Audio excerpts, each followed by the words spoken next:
Good evening, football fans, and welcome to Bluegrass Sports Nation. Our coverage tonight coming from Hyden, Kentucky, where the Leslie County Eagles play host to the Breathitt County Bobcats. Big district matchup between these two clubs. Coach Eddie Melton and the 2A Eagles coming in here at 5-2 on the season, and they'll play host to the 2-5 Bobcats. Kyle Moore and the Cats come knocking here in Hyden, trying to find a win. These two clubs are going to get down to business in district play and get things opened up. We're trying to make sure we're not getting ready to talk over top of the national anthem here. I'm joined by my esteemed co-host, Bradley Hall, and Evan Miller here tonight, our analyst and our color guys. Guys, glad to have you back here once again this evening. And let's get right into some keys to the game and talk about how things may or may not go here tonight for these two ball clubs. Well, Rob, starting with Leslie County, since they're home field. First, Leslie County, what they should do is stop the run. The Bobcats should look to run the ball a ton tonight, especially after playing Somerset and having a lot of success running the ball in that game.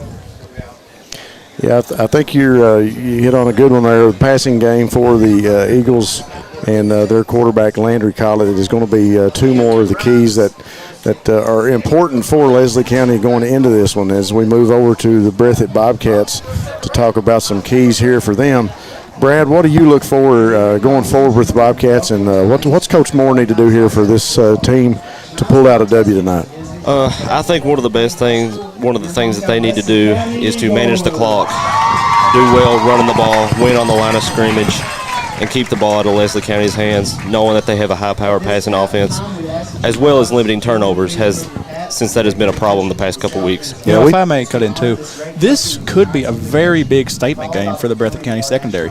Leslie County is currently the 6th-ranked passing offense in 2A, and also they are the let me find it here. They are the 10th-ranked scoring team with 31.7 points a game. Folks, we're going to take a quick break here during the national anthem. We'll be right back on Bluegrass Sports Nation. People's Bank is proud to continue to invest in the Bluegrass State. Our team has years of experience right here in Eastern Kentucky. By partnering with People's Bank, we provide solutions, not just products. Our vision is to be the best community bank in America, and we would love a chance to earn your business. People's Bank, working together, building success. Family and hometown pharmacies have been serving Breathitt County for over 20 years and are proud to support our local athletes. They are hometown owned and operated by Portia and Everett Dunaway. Portia and Everett want you to know that family and hometown pharmacies are here for you.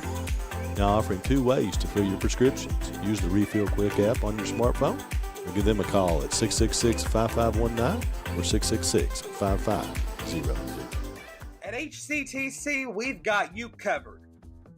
While you focus on completing your certificate, diploma, or degree, our success coaches will connect you with financial information, tutoring, and so much more. Stay on your path to success at HCTC. Call today at 606-487-3293. We'll never underestimate you. Made in America. What does that mean? It means jobs. It means craftsmanship. And when it comes to Vaughn Bassett furniture, it means value. And Kemper recognizes that.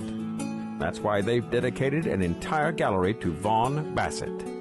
Made in America. See the quality. And now, see the price. Come see your favorite Kemper store in Hazard, London, or Somerset. PDQ Sales and Services, formerly known as Jackson Wholesale Company, is a locally owned and operated convenience store and grocery store supplier with a full line of products.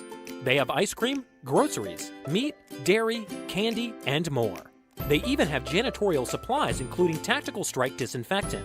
Tactical Strike has been approved by the EPA to kill the virus that causes COVID-19. Give PDQ a call today at 606-666-2495. What keeps you going? Your love for the game? Your teammates? A victory? At ARH Orthopedics, our goal is to keep you pain-free so your body can keep going. There's no time for discomfort in your joints or ligaments caused by an injury. ARH Orthopedic providers specialize in treatment plans, from non-surgical and surgical options, so your care is entirely centered around you.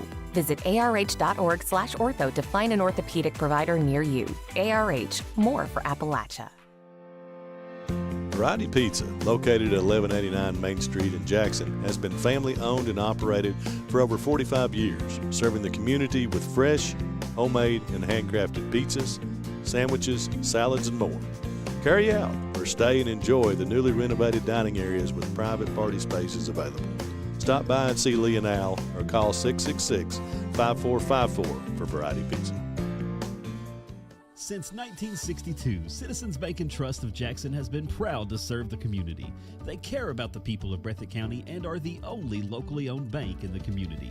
With 2 branches in Jackson and 1 in Beattyville, they're never too far away when you need them. And with the latest innovations in banking, keeping track of your finances has never been easier. Helping to grow Breathitt County as leaders for over 60 years. That's Citizens Bank and Trust, member FDIC, equal housing lender. Hi, I'm attorney David Johnson. You may recognize me from some of our other ads, but injuries from an auto accident are no joking matter. With over 25 years of experience, our offices have the resources and expertise to go head to head with big insurance. While most of our cases get resolved without going to court, trust me, they know if the attorney you choose will take it this far. Either way, our clients get paid. So for all your legal needs, get the pros on your side. SEC Auto Sales, located at 1557 Highway 15 South in Jackson, is the fastest growing pre-owned dealership in the area. Whether you're looking for a used or new-to-you vehicle, SEC has you covered. Think you can't get finance? Well, think again. They have the best interest rates available, serving all of Eastern Kentucky. Let them show you an easy buying experience. Come on down and see Jeff, Dwayne, and the rest of the gang. Call 606-272-6888 or visit them online at secautosales.com.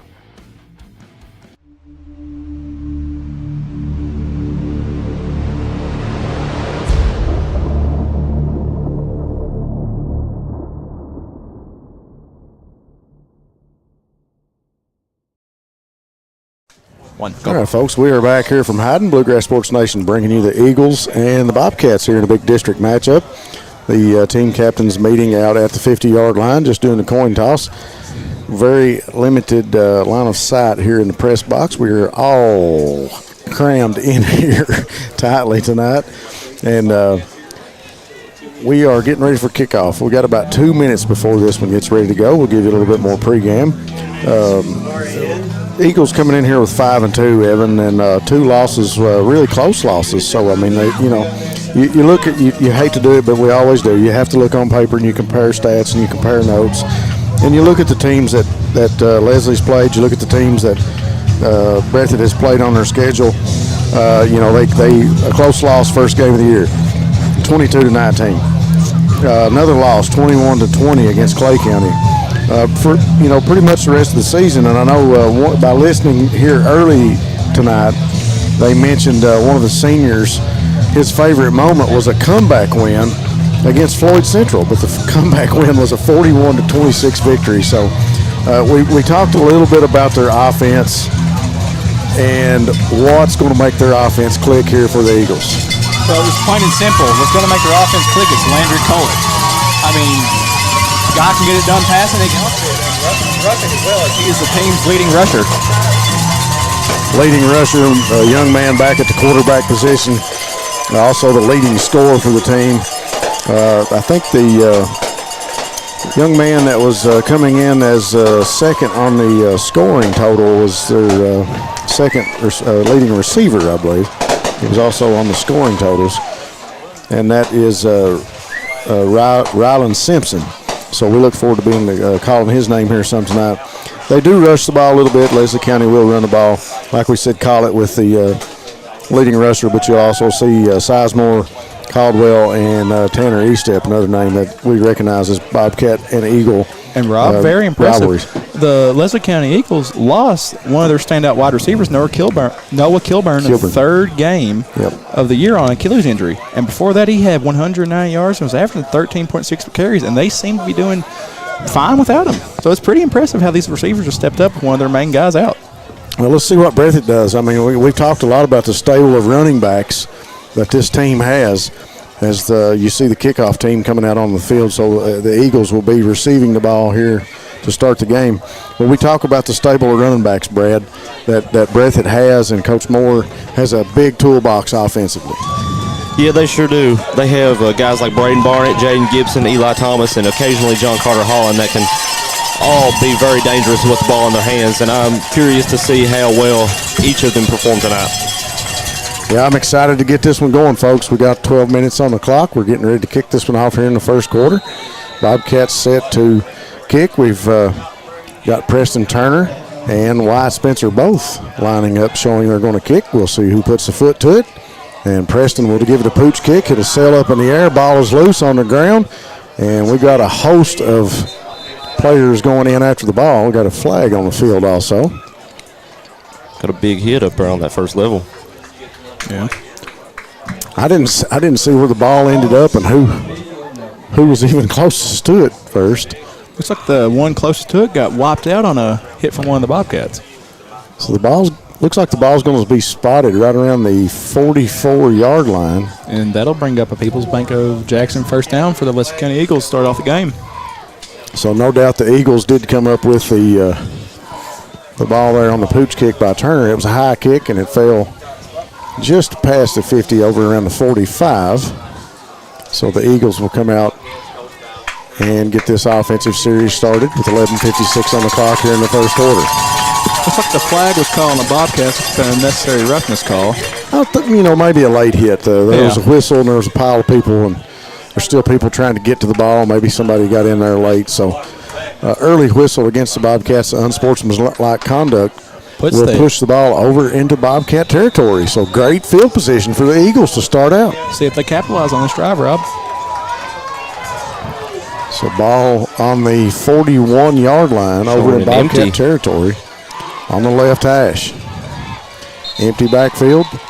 Another flag on the play to start off. Looks like we had the right tackle jump a little bit before the play. So a false start on the offense, and the Eagles will. So the ball spotted back at the 46 now, over in Bobcat territory. Eagles come back out, empty backfield. Collett waiting on the snap. Sits back, looks to throw. Short pass over at the sideline is caught and out of bounds on about a 7 or 8 yard gain, and that was Fletcher? Yep. Corbin Fletcher. Corbin Fletcher on the reception. Yeah, Collett noticed that corner was pretty soft coverage on that play, and he knew his receiver had a quick hitch route, and he threw it to him quick and easy gain. Yeah, it was soft coverage. You bring up a good point. They had some room to make the catch, and Eagles looking to exploit the secondary here early. Another empty backfield for Leslie County. Collett sits back, looks across the middle, looks to his right. He's going to go to his left now. Over in front of Breathitt sideline. He's flushed out of there. Here he comes, throws back across his chest, and is caught. The reception is made, and he's tackled immediately by Alex Strong and Austin Sperry. Looks like that was number 7, Braden Holland, on the catch. Flushed out of there over on the sideline as Collett went to his left. And here came Braxton Terry around the corner. So Collett makes the throw back across the field, and the reception is good. And it will be 3rd and 2, ball on the 33-yard line. Empty set again for the offense. 2 receivers each side. Collett takes a look, waits on the snap. Keeper designed over to the right, and he's ran out of bounds.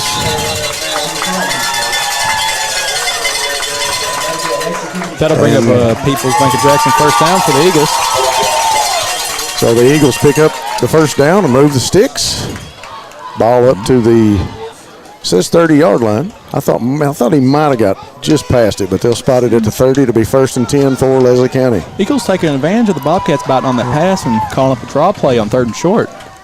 Good designed keeper. You can see how he's a leading rusher also. Looks like they also really like that 5-wide set. Collett going to throw short, and he's got a man out there, number 3, with the reception. Ball comes loose, but the receiver was already down, and looks to me like It's going to be another first down for the Eagles on the reception by number 3. Yeah, that's another People's Bank of Jackson first down for Jaden Hacker. He was Leslie wide County open on that hitch for that play. Leslie County's really taking advantage of this Bobcats secondary right now, staying in this empty formation the entire drive, just getting more guys downfield to get open on the pass. Nice short throws, too, and receivers set up right around that 10-yard line. So any yards after the catch going to be good for the first down. Empty back set again. Collett sits back. Plenty of time. Rolls out of there to his right. Throws to the right. And it is caught over next to the sideline. And he's out of bounds just past the 10-yard line. Another catch by Simpson. Ryland brings up a People's Bank of Jackson first down. Ryland Simpson. Yep. I think he's the second leading scorer on the team. Yeah, taking over the workload from Noah Kilburn after his injury. So with 9:32 on the clock, the Eagles is first and goal from the 9-yard line.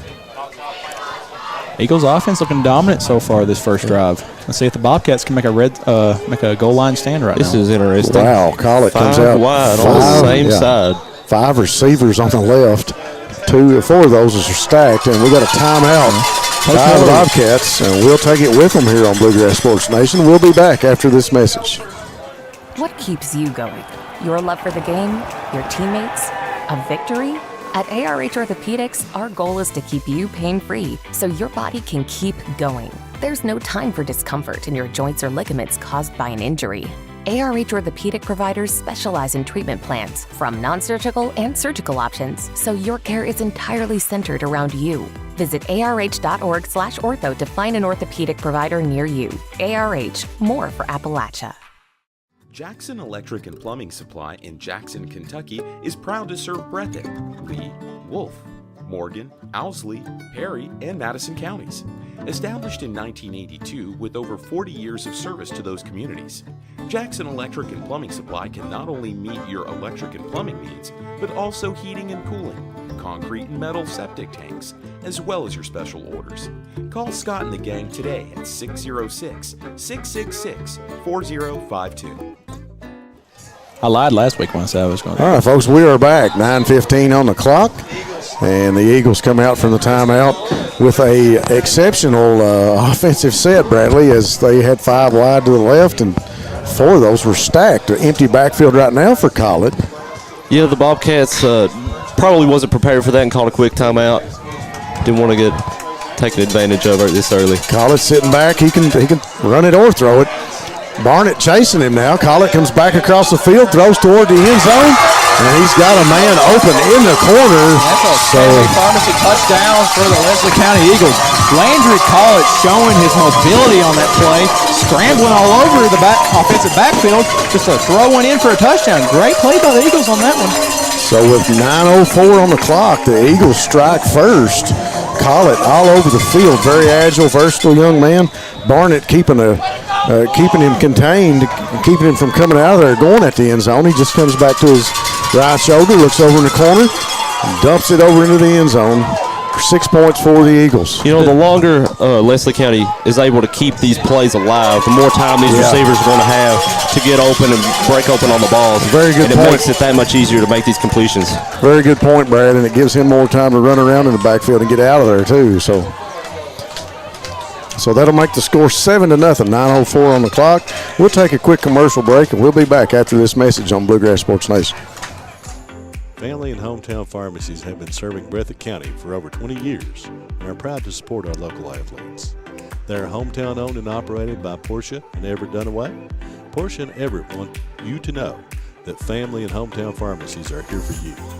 Now offering 2 ways to fill your prescriptions. Use the Refill Quick app on your smartphone or give them a call at 666-5519 or 666-5502.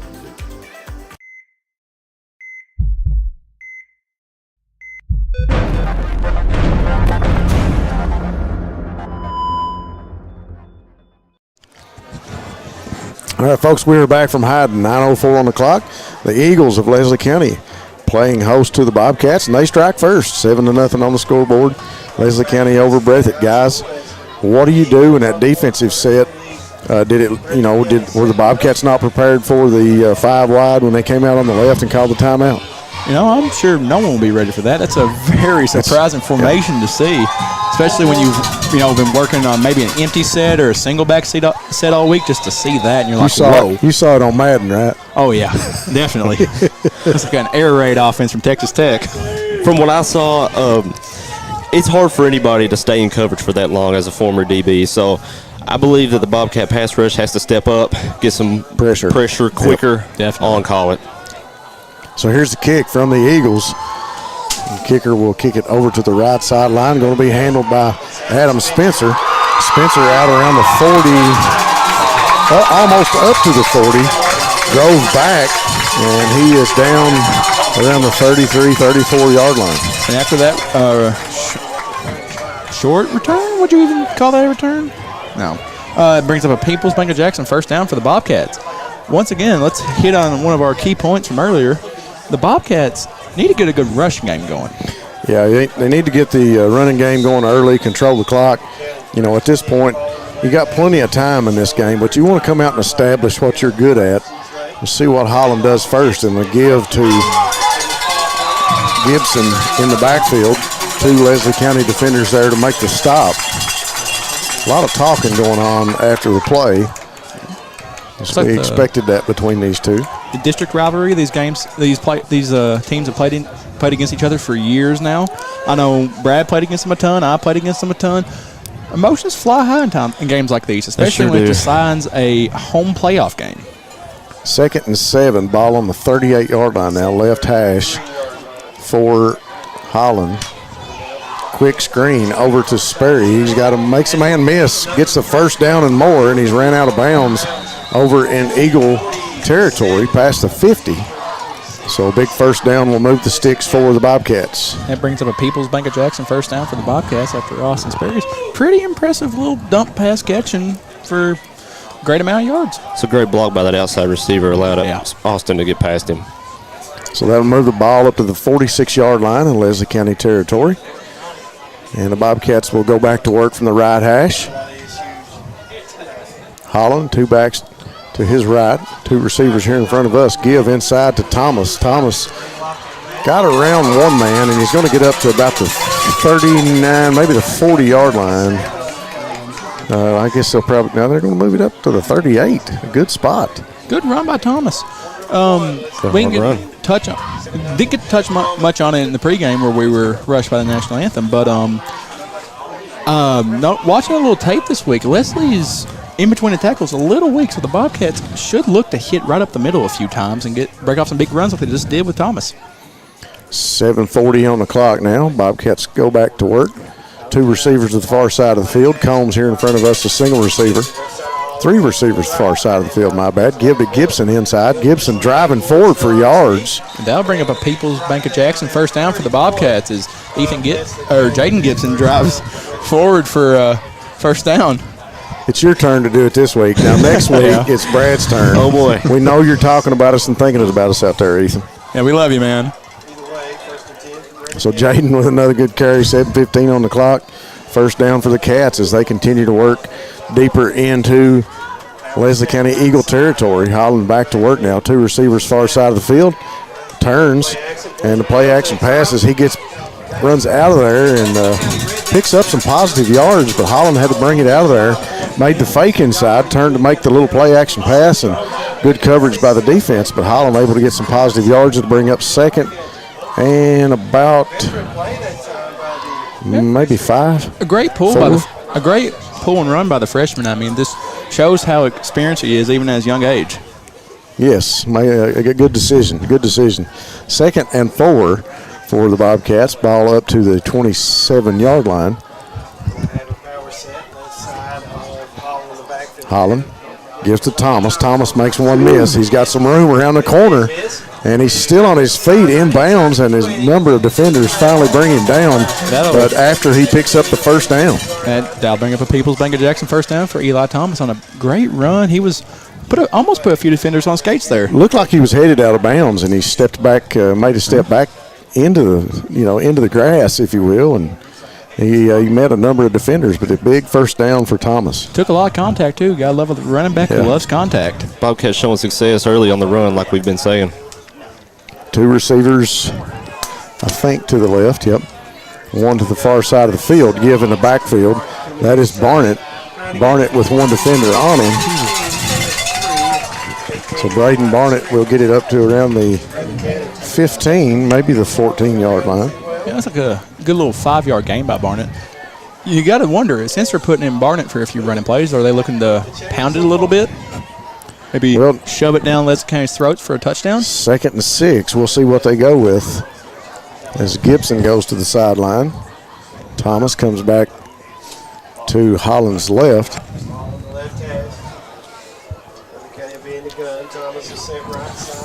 Waiting on the call from the sideline. 5:15 on the clock. Leslie County up 7-0. Holland takes a snap. Pitch over to Thomas. Thomas gets a block from John Carter Holland, and he's ran out of bounds around the 6, maybe the 7-yard line. And looks like they'll call that a Peoples Bank of Jackson first down for the Bobcats. Eli Thomas streaks on the outside for it. I remember even saying this last week, but getting Eli outside the tackles is important for the Bobcats. Bring that up. Is important for the Bobcats to do, given the amount of speed that he's gotten.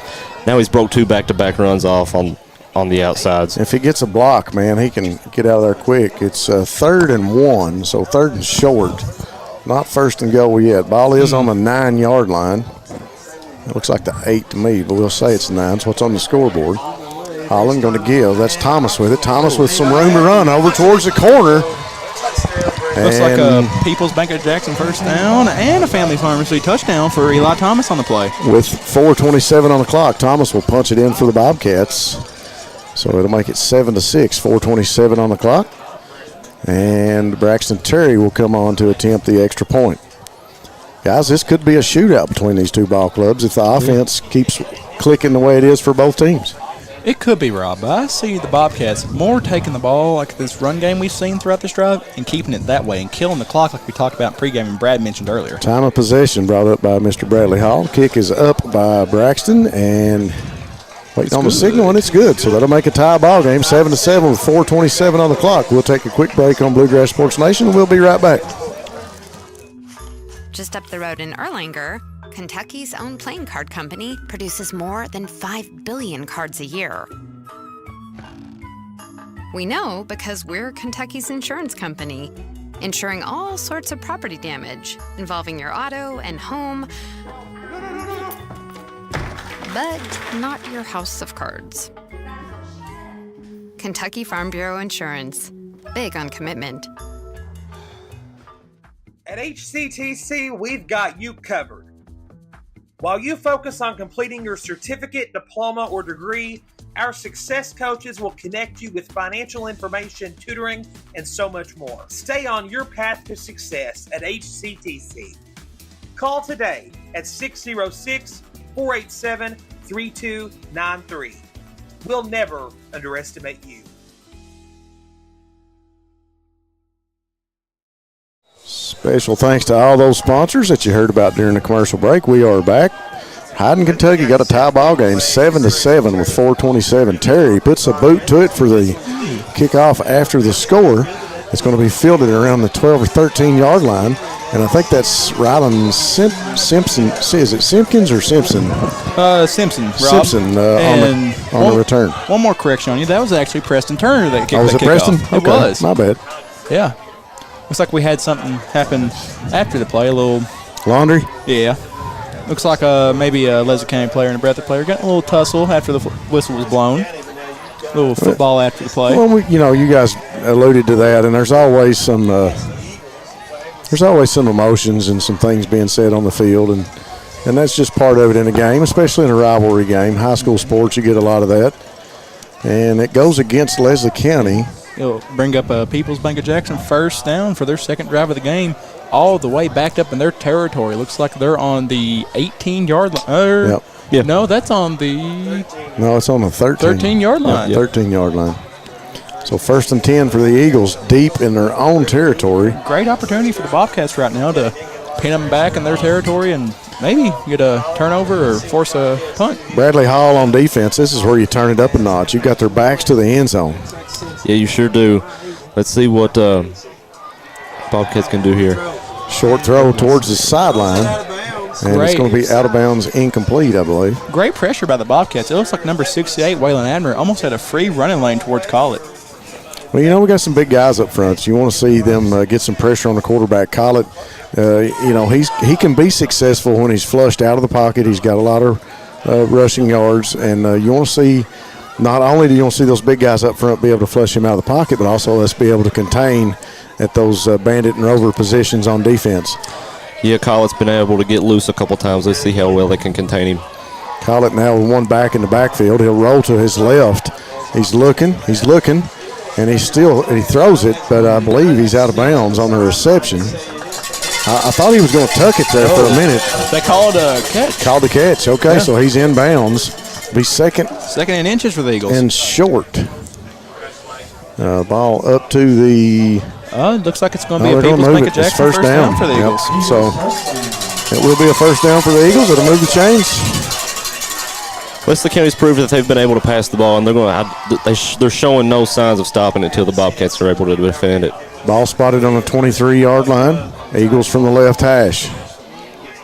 Collett now showing he'll be under center in the I formation. So we've got a receiver on each side of the field, and the young man over here, Simpson, uncovered. But we get a quick timeout, I believe, from Leslie County. And on that timeout, we'll take a break with them here on Bluegrass Sports Nation. We'll be back. Hey, Brian Milam here for Appalachian Wireless. When we tell Eastern Kentucky we are you, it's true. We serve 28 counties with retail locations, and with over 300 cell sites, we have more than any other carrier. Keeping you connected, that's Appalachian Wireless. What does one penny buy? How about an iPhone 13 at Appalachian Wireless? And now you can save up to 50% off select devices. We are you. We are Appalachian Wireless.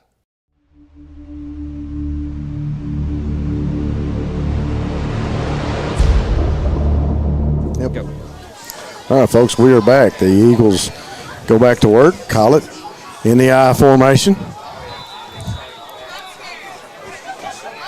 Set under center, takes a snap. Give in the backfield. He's got plenty of room to run. And he'll pick up the first down and more.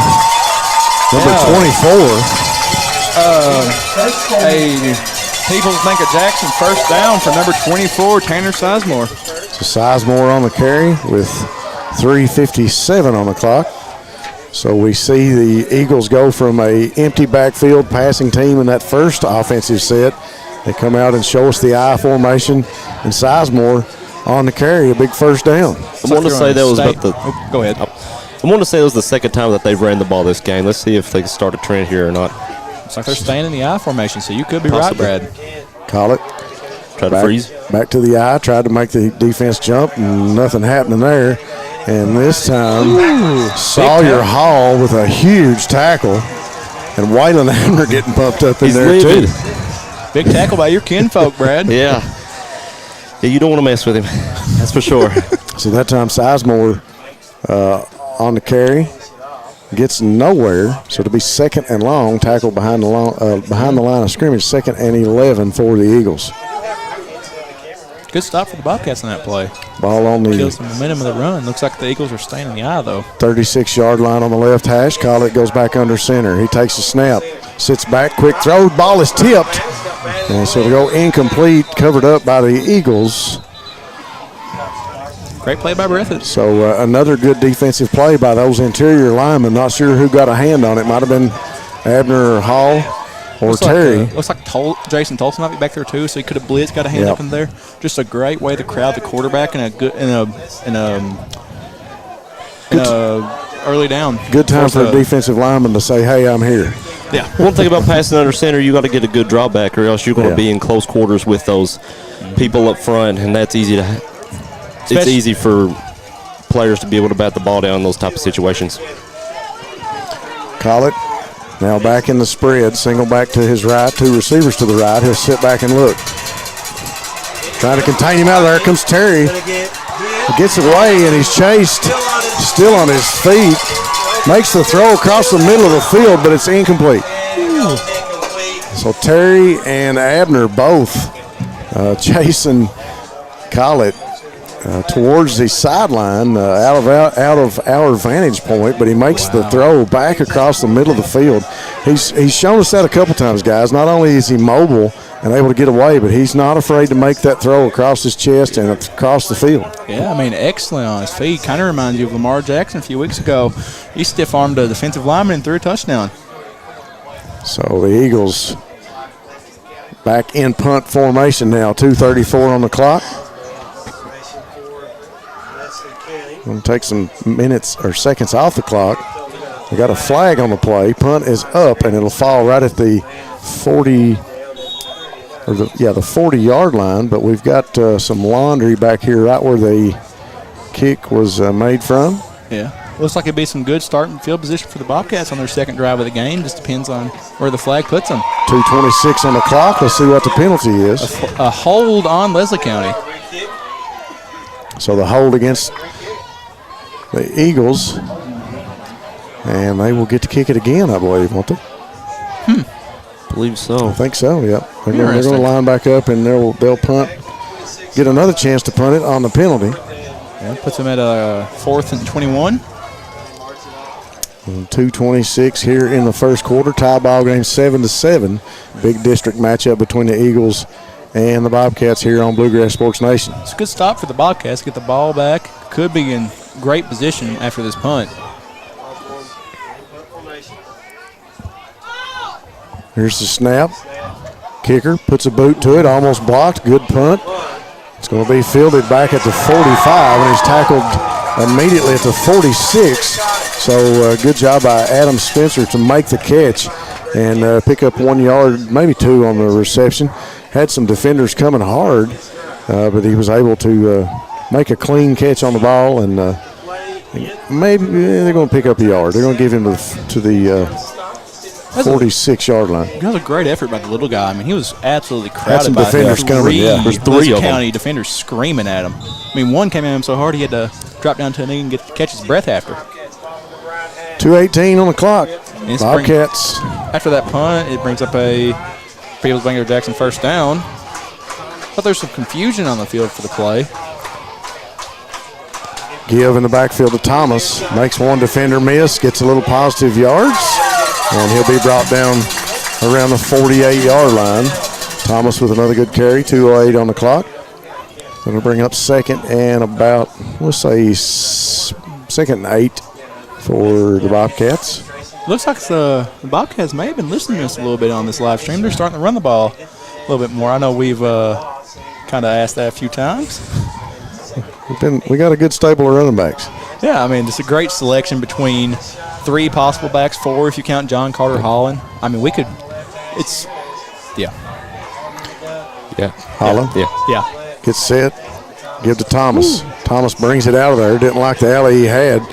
Makes a little room, goes to the sideline, got another flag in the backfield. Looks like it's in the area of offensive holding. Could be. Usually when it comes from there, that's what it is. Yeah. Looks like it may have been on Eli's cut. Someone may have tried to go with Eli, and the offensive lineman got a hold on it. So. Looked like it was throwing that backside, too. Yeah. Away from the direction the play was going. 1:28 on the clock. The penalty will back up the Cats. So to bring up 3rd and long for the Bobcats. Ball on the, going to repeat second, or is it still 3rd? Should be third. Second. Yeah, they got it switched back to the second now. We've got a quick timeout by Leslie County. We'll take it with them here on Bluegrass Sports Nation, and we'll be right back. Peoples Bank is proud to continue to invest in the Bluegrass State. Our team has years of experience right here in Eastern Kentucky. By partnering with Peoples Bank, we provide solutions, not just products. Our vision is to be the best community bank in America, and we would love a chance to earn your business. Peoples Bank, working together, building success.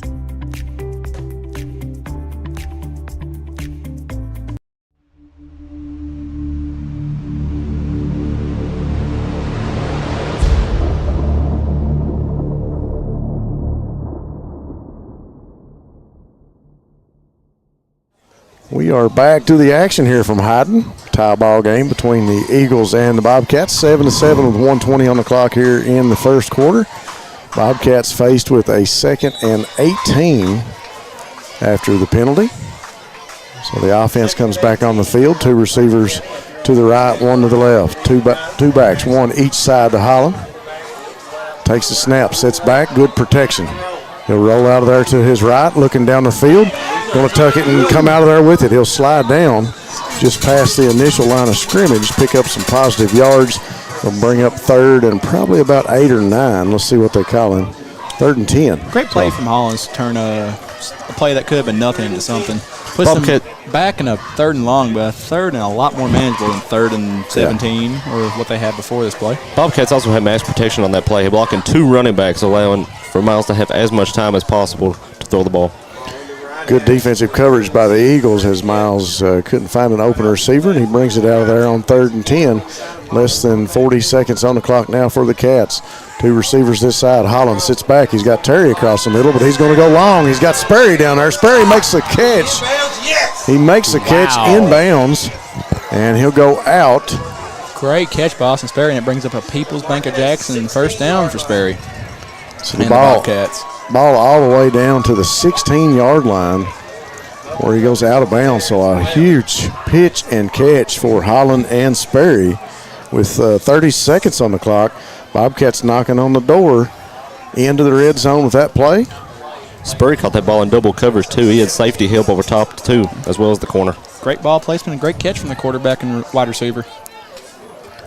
Bobcats offense starting to click here late in the first, moving the ball down into the red zone, deep into Eagle territory. And look here, Holland under center in the wishbone, Give in the backfield. I believe that's Gibson. So Holland under center in the wishbone. First time we've seen that. So the Bobcats pulling out some tricks of their own here in the running game. 10 seconds now, as I think probably Coach Moore going to let the clock tick out here in the first quarter as Holland and the Bobcats will walk to the sideline. And we will take a commercial break here on Bluegrass Sports Nation at the end of the first. We're tied up 7-7 from Hyden.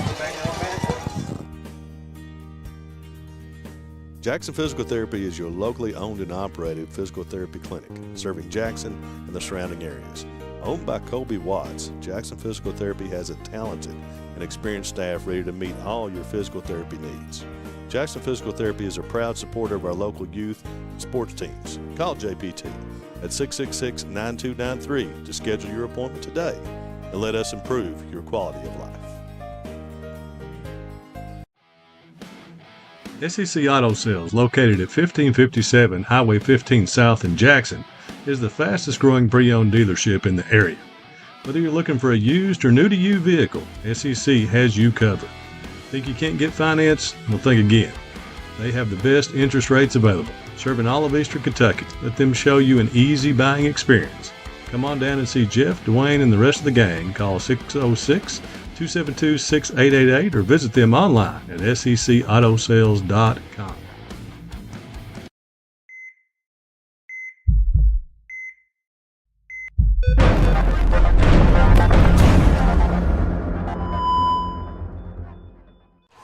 Back from Hyden, tie ball game 7-7. The Eagles and the Bobcats knotted up here in this district matchup. We will flip the field, and the Bobcats will be going left to right, and they are deep in the red zone, knocking on the door of pay dirt here to start the first quarter. Great field position to start the next 12 minutes. Holland back under center. Wishbone formation for the Cats. Turns, gives to Gibson, and we got a quick whistle. So we got a false start against the Bobcats.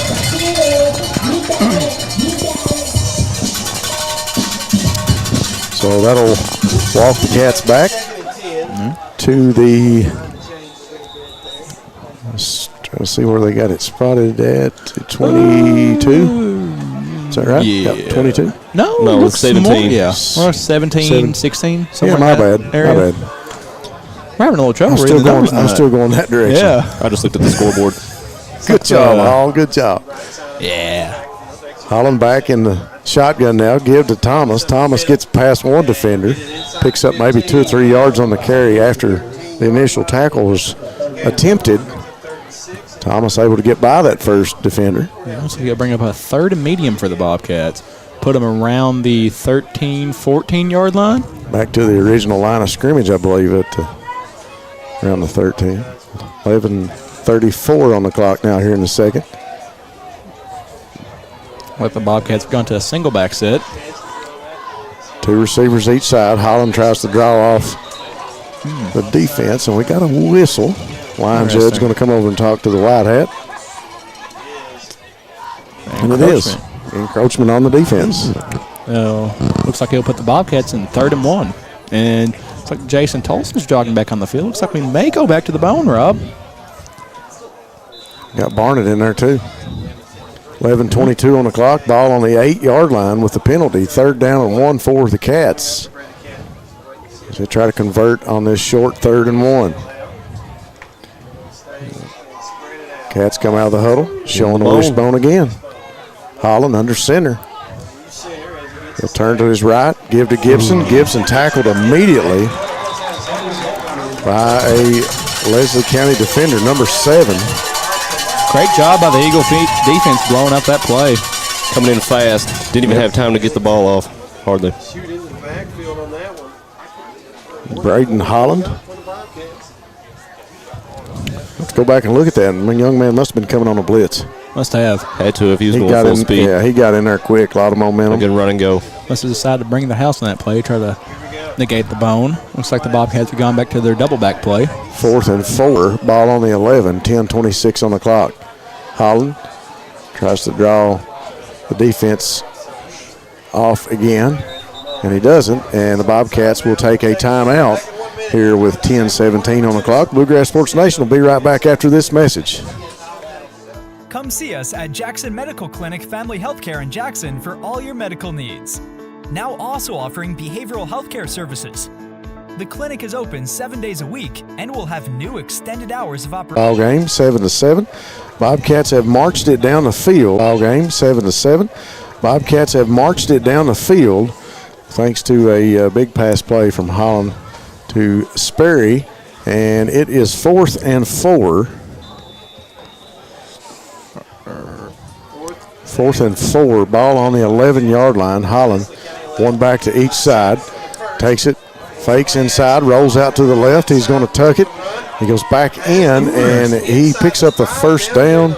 Yeah, People's Bank of Jackson first down. Just a little bit more from the young quarterback, Miles Holland. That's great awareness from Miles. Usually you see him making that slide right there and trying to protect himself, but he was knowledgeable that it was 4th down in the short yards inside the red zone, and he knew that he had to put his shoulder down and get as many yards as he could. Smart. A little toughness from the guy. I mean, usually you see a quarterback, like Brad said, slide, but he just wanted to lower his shoulder and get them extra yards. Smart play by the young quarterback, and the young quarterback is out at receiver now. Don't look now, but we're in the Wildcat. Jaden Gibson calls for the snap, takes it. Good block inside by Braden Barnett, and Gibson is in the end zone. That's a for a score. Family Pharmacy scoring play for the Bobcats as Jaden Gibson runs in the Wildcat formation, takes a snap, and gets a touchdown for the Bobcats. So with 9:41 on the clock, the Cats come calling again, and they cash that check in the end zone. That'll make it 13-7. Cats up here in the second quarter. Braxton Terry will come back on for the point after attempt. Yeah, that's a good power run right there. They had run the wishbone a few times, and Leslie County seemed to have just got adjusted to it. Way to switch things up, keep it powerful run, but way to switch it up, start it in the Wildcat, see how well they respond, and they obviously scored right there. That kick by Terry makes it 14-7 with 9:41 on the clock. We'll take a quick break here on Bluegrass Sports Nation. We'll be back to see Leslie County on offense. Variety Pizza, located at 1189 Main Street in Jackson, has been family owned and operated for over 45 years, serving the community with fresh, homemade, and handcrafted pizzas, sandwiches, salads, and more. Carry out or stay and enjoy the newly renovated dining areas with private party spaces available. Stop by and see Lee and Al or call 666-5454 for Variety Pizza. Made in America. What does that mean? It means jobs. It means craftsmanship. And when it comes to Vaughn Bassett furniture, it means value.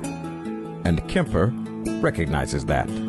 That's why they've dedicated an entire gallery to Vaughn Bassett. Made in America. See the quality. And now, see the price. Come see your favorite Kemper store in Hazard, London, or Somerset.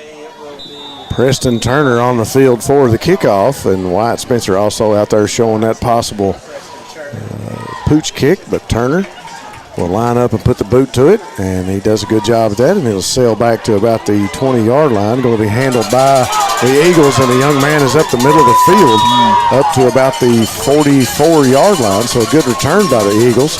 So the Bobcats defensively will come out and try to see if they can snuff out this offensive set by the Eagles. Brings up People's Bank of Jackson first down for the Eagles, and as you were saying, out comes the defense.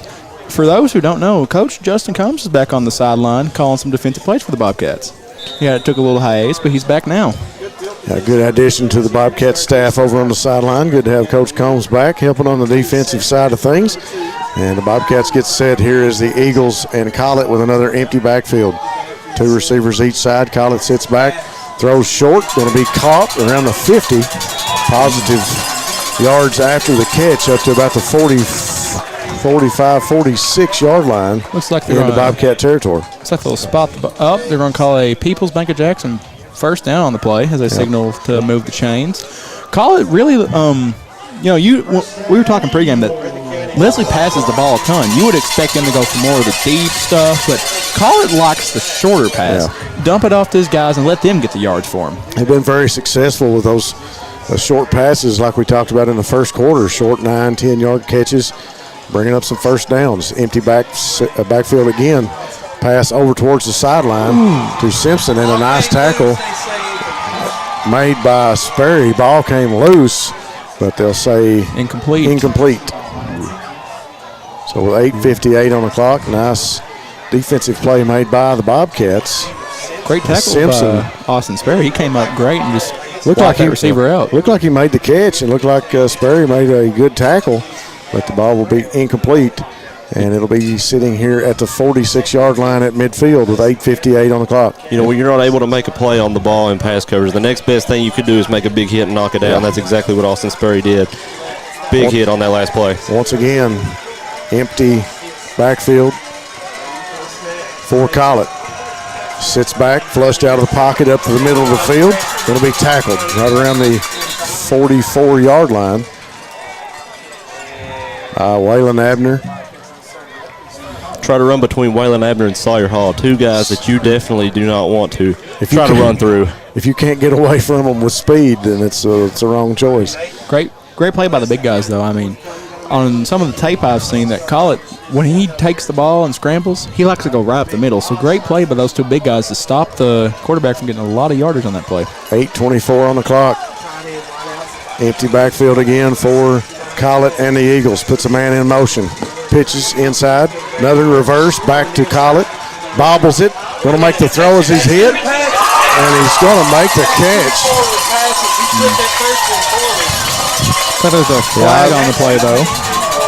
I'm not for sure. I don't see any flags. They're going to call it a complete pass. It was a couple of forward passes there. I don't know how legal that is. Looked like the reverse, and the reverse came by and flipped it back to Collett. Collett bobbled it, made a nice pass across the middle of the field as he was hit. And it will be complete, and it will be a first down for the Eagles as they'll move it deeper into Breathitt territory. Great throw from Collett, taking a hit and finishing through and getting a big play for the Eagles. Leads to a first down. Leslie's showing a lot of what they did this first drive, staying in the empty set, knowing they had a lot of success with it now. Screen play to Simpson was complete, and another looks like Austin Sperry had him down a little bit in the backfield. Great play from him again, coming up and making the tackle. Another good defensive stop by Sperry as he ran up, and Simpson almost got away from him, but they'll say he had a knee down, so another good defensive play by Sperry. And that'll have the ball right around the 29-yard line for the Eagles with 7:08 on the clock.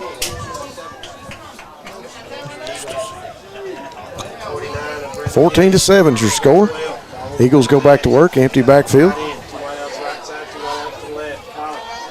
Collett waiting on the snap. He'll take it. Sits back in the pocket, looks across the field. Good flushed pressure. out of there. Tolson all over him. Now he's chased back into about the 50. Got another defender on him. Was Terry still on his feet? It'll be run out of bounds. I don't know if he got back to the initial line of scrimmage or not, but he ran about 50 or 60 yards trying to get away from Breathitt defenders on that play. I know we've said it a few times, but great run from Collett. I mean, Jason Tolson was that close to having him dropped in the backfield for a big loss. But Tolson and Braxton Terry in tote right behind Collett all over the field. Yeah. And props to the Breathitt secondary, too. They were in great coverage. Yeah, great coverage. Everybody was smothered, and he had no way to get the ball out.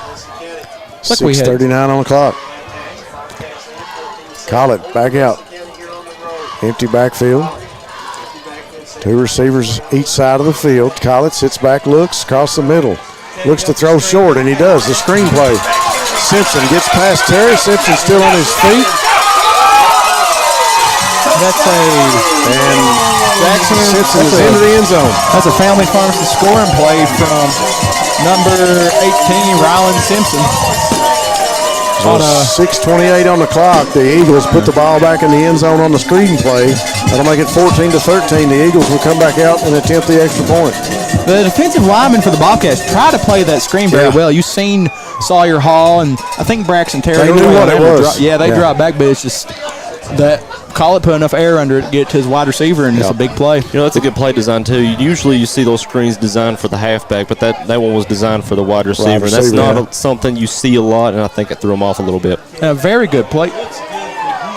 Kick is up, and it is good, and that'll make it a tie ball game, 14-14. But anyway, a very good play call from the Eagles. I mean, the Bobcats are bringing the house, trying to get pressure on Collett, trying to sack him, and then you call a screen and get a big play. Defensive linemen did a good job. They picked it up, and they were backing up to protect the screen. But like you made mention, Collett with a great pass, 6:28 on the clock. We're going to take a quick timeout here after the score. We'll be back on Bluegrass Sports Nation. Go Time is a locally owned and operated convenience store that has all your wants and needs in one stop. We have everything from quick snacks and cool drinks, a full-service deli, fresh coffee bar, soft-serve ice cream, and milkshakes. Also, make sure to check out our Little Caesars pizzas. Go Time, where the customer always comes first. Refuel your tank, refill your cup, and refresh your taste buds all in one stop at Go Time.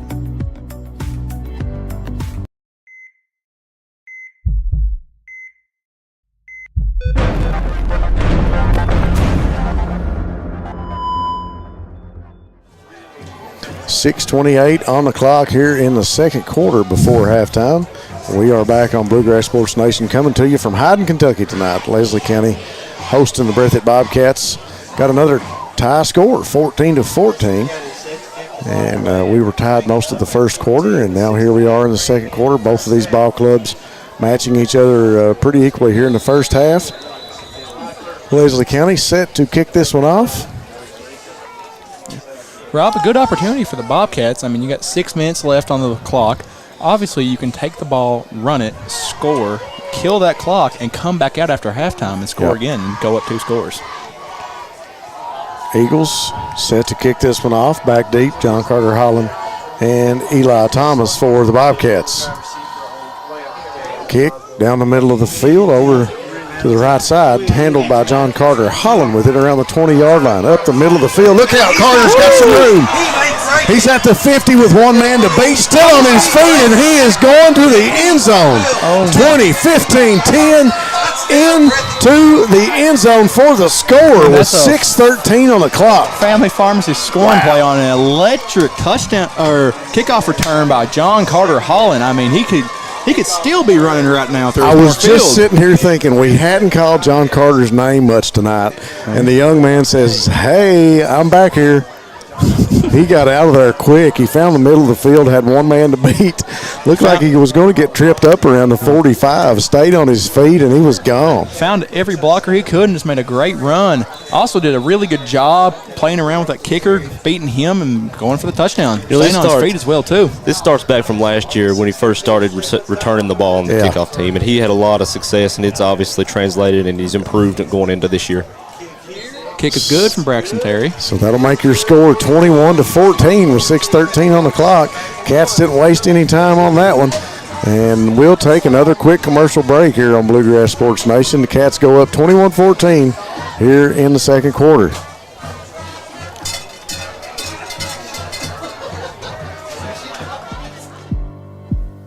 Go Time is a locally owned and operated convenience store that has all your wants and needs in one stop. We have everything from quick snacks and cool drinks, a full-service deli, fresh coffee bar, soft-serve ice cream, and milkshakes. Also, make sure to check out our Little Caesars pizzas. Go Time, where the customer always comes first.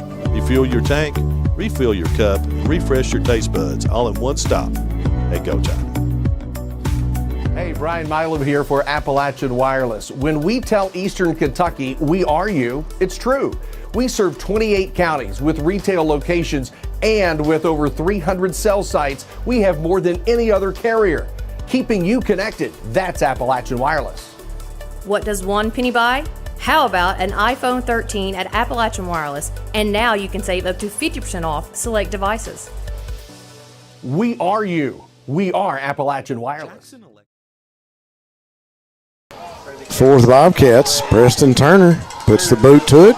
It'll go over to the left and go out of bounds around the 28, 29-yard line, I believe. Yeah, but looks like it bounces out, and the Eagles will get it back on the 40. Yep. 6:13 on the clock here before the half. So your score is 21-14 thanks to a huge kickoff return by John Carter Holland. A big gut punch by the Bobcats for that on the kickoff return. Let's see if the Eagles respond, though. They got enough time on the clock to put up a good drive, and let's see if they capitalize. We talk a lot about limiting turnovers to make a difference in a ball game. We don't get the opportunity a lot of times to talk about special teams and how that facet of the game can make a big difference in a close ball game like this one. Yeah, Rob. A lot of people really look at special teams as something like sometimes a break in between, just get the ball back play, but sometimes you can break off a big run like Carter just did and put yourself up. Collett waits on the snap, designed to play inside, and he's going to be tackled just past the line of scrimmage, maybe pick up a yard. Good job on the Bobcat defense, not completely biting on the pass and being able to stop that draw. So they'll say pickup of about two, looks like. 2nd and 8, ball on the 37-yard line. Bobcats have made it clear that they're not going to be able to run anything inside tonight. Everything's going to either have to be in the air or outside. So for the most part, Brad, it's looked like most of the stuff that Leslie is going to be doing well on is through the air. Yeah. So they got Jason Tolson at the down lineman now, and they got Waylon at the nose guard. Good pressure. Collett throws and going to go incomplete. Collett got pressured pretty well on that play. Looks like we had a few Bobcats screaming at him. Looks like they've sent Gibson a ton off the edge tonight at Collett. So 5:26 on the clock. 21-14 your score. Bobcats up 7. Collett will come into the huddle with the play. Bobcat defense, you make a good point. They've made it clear that they're not going to take anything up the middle as far as the running game goes, whether it comes from quarterback keep or the running back. Empty backfield now for Collett on this set. Found the Bobcat defense here, though. I'm a little weary of a screen, though. They've been bringing a lot of pressure again this drive. Collett sits back in the pocket, looks across the middle, throws, just got a man out there, and it's caught. Tackled by Austin Sperry. That's a Peoples Mega Jackson first down from number 3, Jaden Hacker, on a great pitch and toss. So Hacker with a nice catch across the middle of the field, and we've talked about it many times tonight. And that's one of those passes that Collett likes. A short throw across the middle, and he caught Hacker on stride, and a big pickup of yards after the catch. I was just about to say that he caught the ball running and got a few more yards out of it, more than he would have got if he had to stop and catch. Yeah, that was great recognition by Collett right there. He knew what covers the Bobcats were in. He knew they were in the cover 3. And the biggest weakness in the cover 3 is that seam, and that's exactly where he hit that receiver for a big gain. Collett takes the snap, sits back in the pocket, looking, going to make a throw towards the end zone, intercepted. Wow. Going to be caught by Adam Spencer. May not be the biggest guy on the field, but he's got a lot of heart. He steps up to make that interception. Big plays. Got a flag down. Looks like a little bit of that big play will be negated after a flag. Looks like maybe a few late hits on the play. Could have called something way back in the backfield as well. Looks like one of the Bobcat DBs and receivers got into it too on the back end of the play. I'm not entirely sure what happened right there. Yeah, I didn't see it. I had my eyes on Adam when he made the catch to see how far he was going to get upfield with the return. Now, what I'm talking about, I don't think they called anything, but they called something on this end play here. I think it was Austin Barker laid a little bit of a boom to Leslie County offensive player and just tossed the flag there. Looks to be exactly what it is from the referee. And they'll back up the Bobcats. Looks like the Bobcats may get the ball around the same area that Adam caught the interception. Looks like it's going to be right around the 11 or 12 yard line. Late hit penalty on the Bobcats pushes them back. So with 4:37 on the clock, Bobcats with their backs to the end zone. Though the end of the play was a little negative, let's look at the positives. The Bobcats forced a turnover, which is something we've talked about, and the Bobcats are usually on the other end of that battle. Bobcats going to take a timeout, and we'll take it with them on Bluegrass Sports Nation. We'll be back after these commercials. Made in America. What does that mean? It means jobs. It means craftsmanship. And when it comes to Vaughn Bassett Furniture, it means value. And Kemper recognizes that. That's why they've dedicated an entire gallery to Vaughn Bassett. Made in America. See the quality. And now, see the price. Come see your favorite Kemper store in Hazard, London, or somewhere. Variety Pizza, located at 1189 Main Street in Jackson, has been family owned and operated for over 45 years, serving the community with fresh, homemade, and handcrafted pizzas, sandwiches, salads, and more. Carry out or stay and enjoy the newly renovated dining areas with private party spaces available. Stop by and see Lee and Al or call 666-5454 for Variety Pizza. 4:37 on the clock here before the half. Bobcats up 21-14, trying to come out from the 12-yard line after the big interception by Adam Spencer. Yeah, great play by the young guy. Turnovers, if we can convert that into points, we'll see if we can go up 2 here going in at the half. Pitch back to Thomas. Thomas has got a seam. He's up field to the 25, maybe the 26-yard line. Looks like a great play by Thomas, but it might be coming back as there's a little laundry in the backfield. I didn't see that one, so I'm glad you did. Another holding call, maybe.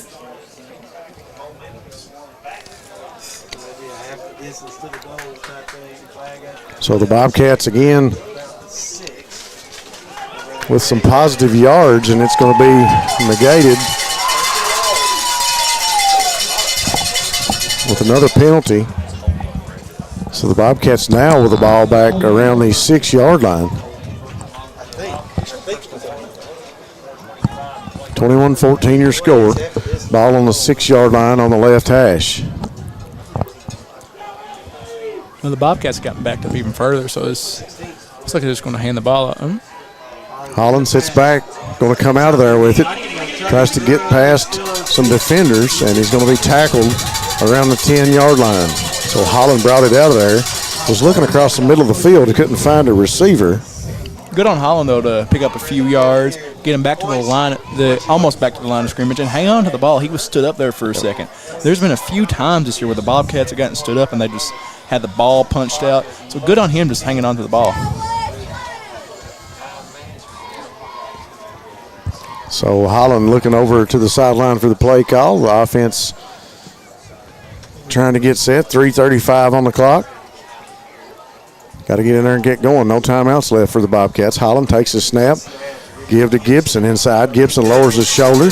He'll get it up to the 16 or 17-yard line. So another good positive yards for Gibson and the Cats.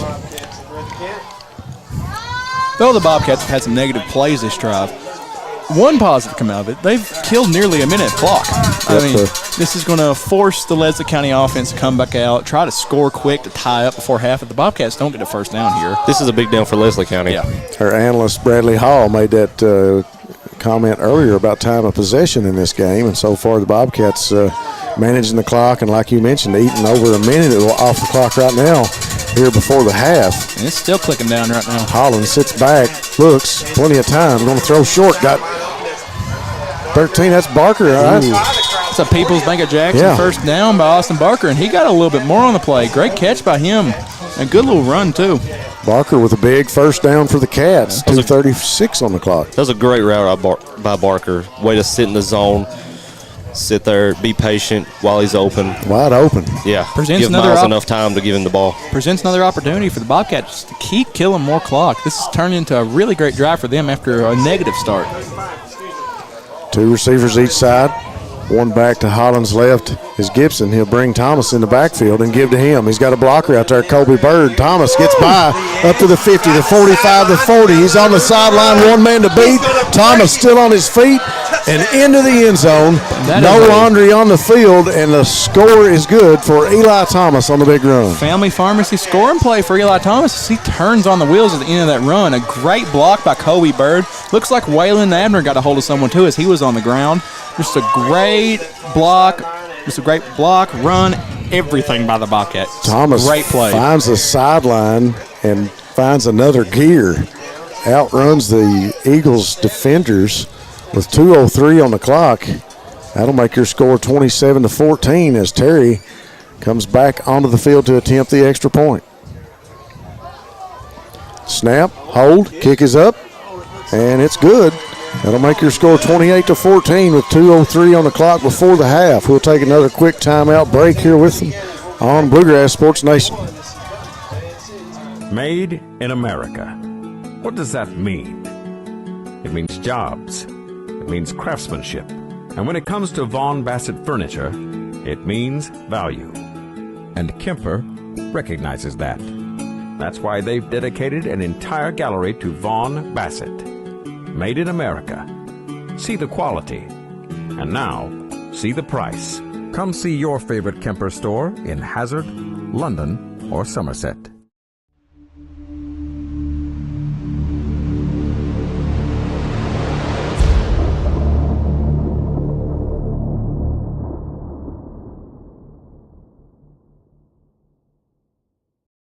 Back from Hyden.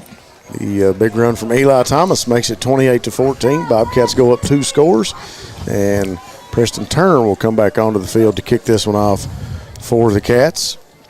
Rob, I think we were talking about this either in a commercial break or on the air. I'm not sure how great it is for the Bobcats to just go up 2 scores before the half and maybe hold Leslie to not even score in this drive and another turnover and a chance to score another touchdown before going in the half. This is just a great opportunity for the Bobcats. 2 scores, it forces Leslie to do some stuff they may not have done if they were up.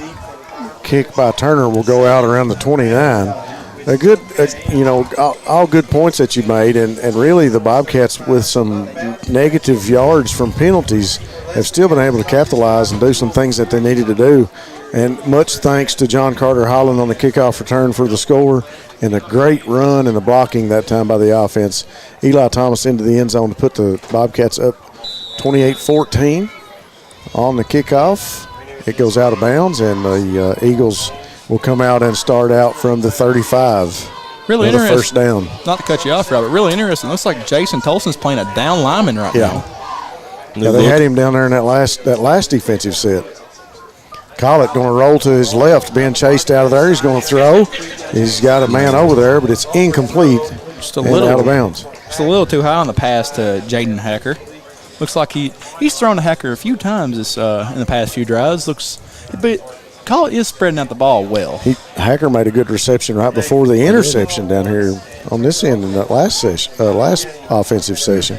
Yeah, defensively for the Bobcats right now, you know what they're going to do. They're going to pass the ball. But the key now is you're in the 2-minute drill. They're instead of throwing the short stuff, they're going to start airing it deep, and that's something that the Bobcats secondary have to watch out for. Trips to the right for the Eagles. Collett, 1:58 on the clock, sits back in the pocket, throws short. Caught by Simpson up the middle. Will be brought down from behind by Bash Howard.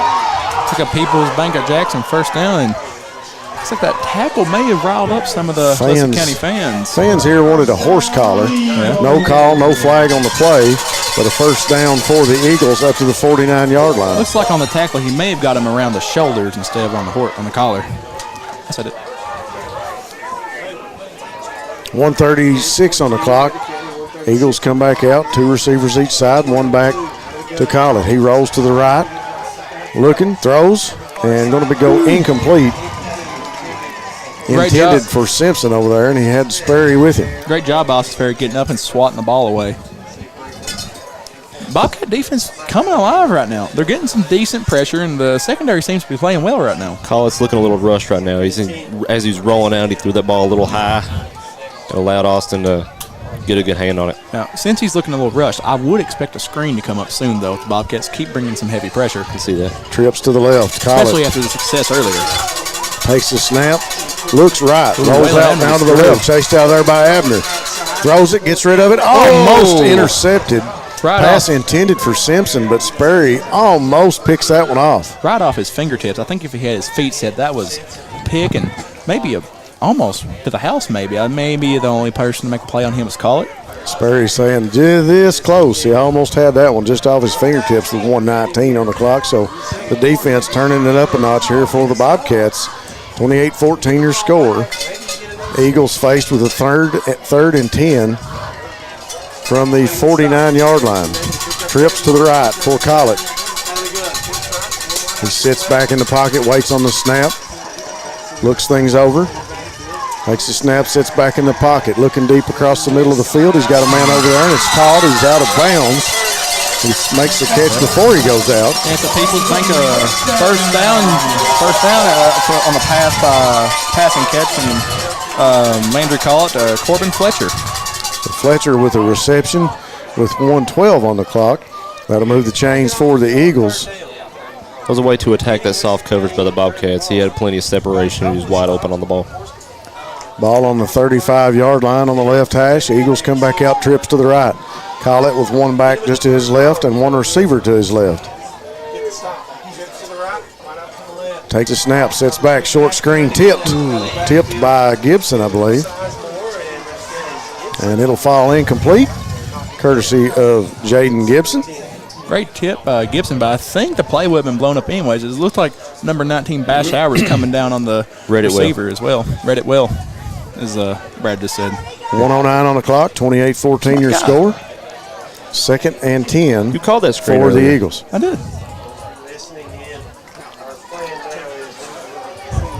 2 receivers each side for the Eagles. 1 back just to Collett's right.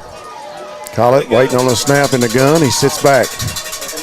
Little screen play across the middle, and it's complete to the running back, and he's tackled. First defender there was Howard, number 19. Looks like they go back to the screen on that play. Get the Peoples Bank of Jackson first down. Collett in the no huddle makes the play call. Time running out on him with 56 seconds. Looks like the referee made a whistle. Interesting. Guess to move the chains. Looks like it's a little short. Whitehead is over talking to the line judge. So now the down markers are moving all over the field across from us over there. I don't know if they know yet what's going on either. The ball is on the 26-yard line, so now we get set back to the action. 3rd and 1. Collett takes it in the pocket, throws short towards the sideline. And now it's Peoples Bank of Jackson first down and reception for Corbin Fletcher. Which is a play we've already called earlier in the drive, didn't we? I'm glad you could see that one because I couldn't. I couldn't either. Yeah, I'm laying on the table a bit just to see. That'll move it up to the 22-yard line. Yeah. 48 seconds still on the clock here before the half. Leslie County still has 1 timeout left, too. So they could maybe get to the point where they're in. Go ahead, Rob. Trips to the right. Collett, low snap, brings it out of there, rolls to his right. Chased out there by Braden Barnett. Throws towards the end zone. It's caught Looks like we have a flag on the play, though. And they'll say he's out at the 1 yard line.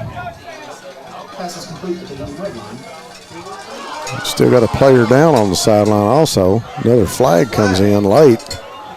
It came in from the middle of the field. Looks like it came in from the back judge. Yeah. Looks like he wanted everyone to know there was a flag, so it might be coming back. I don't think anybody really knows what's going on right now. I don't either. Total confusion on the field, too. Some pandemonium. One player out there with a helmet off. That's Simpson.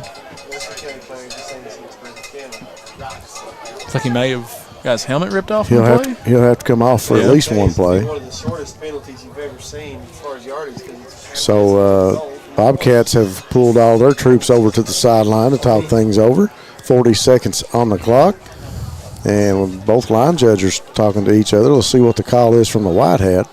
Pass incomplete. Incomplete pass. Okay.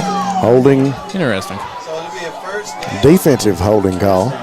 So it will be a first down for the Eagles. Make a Jackson first down for the Eagles on a interesting set of events that just happened. Yeah. There's some multiple calls going on there, and multiple things happening on the field. If you're an Eagle fan, you're upset that the 1 yard, pretty good little pass play from Collett brought back, incomplete. Yeah, brought back, but you still get 10 yards off in the play, or 15 for the hold? No, 10. It's 10. Yeah. So Collett brings the play into the huddle. And the Eagles go to work from the 12-yard line. Trips to the left. Collett takes the snap. It's low again. He looks. Going to be flushed out of there. Throws towards the end zone, and it's into the back corner. Incomplete. Looks like he was just out on the play.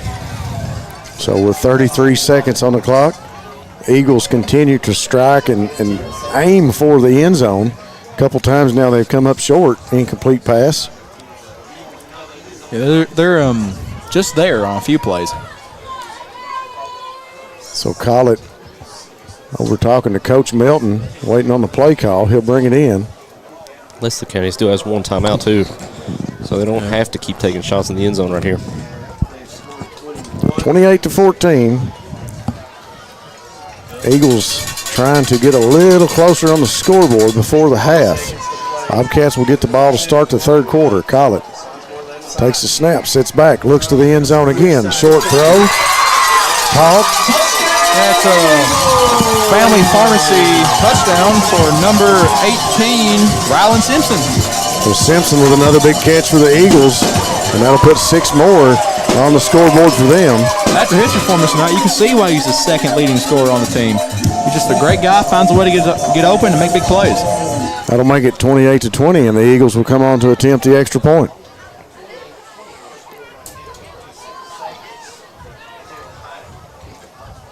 .26 seconds left on the clock. You got to believe after the run back on the kickoff earlier that the Eagles won't kick it to John Carter Holland. Most definitely. Probably look more towards a squib kick.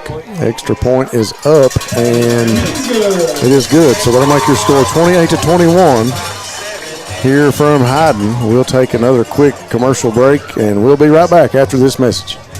What keeps you going? Your love for the game? Your teammates? A victory? At ARH Orthopedics, our goal is to keep you pain-free so your body can keep going. There's no time for discomfort in your joints or ligaments caused by an injury. ARH Orthopedic providers specialize in treatment plans, from non-surgical and surgical options, so your care is entirely centered around you. Visit arh.org/ortho to find an orthopedic provider near you. ARH, more for Appalachia. Jackson Electric and Plumbing Supply in Jackson, Kentucky is proud to serve Breathitt, Lee, Wolf, Morgan, Owsley, Perry, and Madison counties.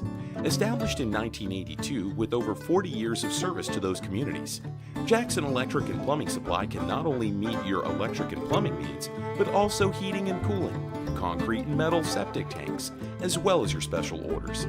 Call Scott and the gang today at 606-666-4052. Need to make a quick mention, folks. This is the Buckhorn Children and Family Services game of the week between the Leslie County Eagles and the Breathitt Bobcats. For over 100 years, Buckhorn Children and Family Services have brought healing and hope to families across Kentucky. From addiction recovery to foster care, we help families grow stronger, healthier, and more independent.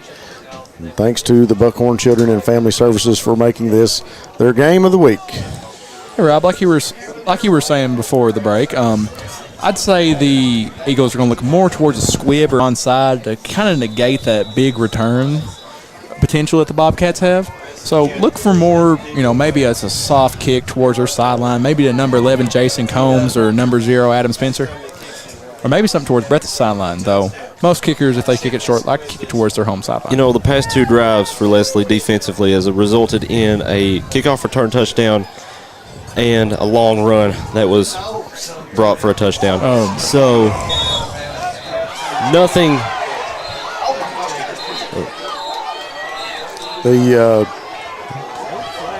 The ball got by Adam Spencer and went out of bounds. And we've got some extracurricular activities on the sideline. With 25 seconds left before the half, we've got a meeting of the minds. The referees here at the 30-yard line right in front of us, talking things over, trying to decide what penalty to assess on the kickoff. Not sure how this flag could go, Rob. I wasn't paying much attention. Looks like the number 2 for the Bobcats was involved in on it. And not sure. Looks like number 7 was maybe pointing towards one way or another for the Eagles. So might be offsetting with possibly. Looks like more than one player involved. We'll see what the white hat referee calls. So we've got an illegal procedure against Leslie. And then we've got a personal foul against the Bobcats.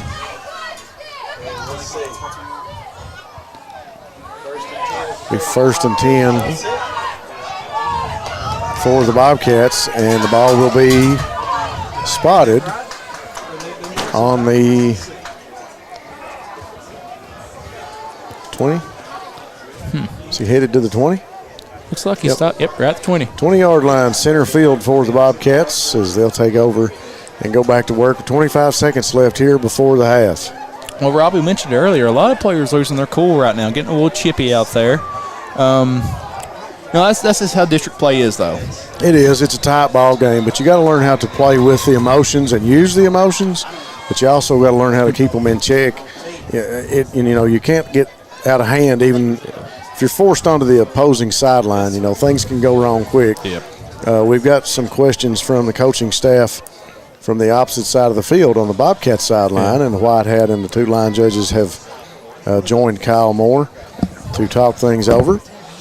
And as the Bobcat faithful knows, that the Bobcats have a little trouble when it comes to adversity. People get in their face, get a little mad, push back, and as everyone's always said, you got to play with some emotion. Yeah, as some coaches have told us, it's always the second man that gets caught. If you throw a punch or push. Thomas goes in motion, same play he scored on. He'll give in the backfield. Thomas still on his feet, gets away from a couple defenders, but he's finally brought down up around the 37-yard line. The clock's still running. Peoples Bank of Jackson, first down for the Bobcats. Bobcats go into hurry up. And Holland's going to spike the ball. Oh, no. And I don't think everybody was set for the Bobcats. It's like the Bobcats got away with one on that one. This is what we mentioned earlier. It's important to play with a lot of fire and a lot of intensity, but you can't let your emotions get out of control in a way to hurt your team. Yeah, you got to keep your emotions in check. Just like you said, it's a team.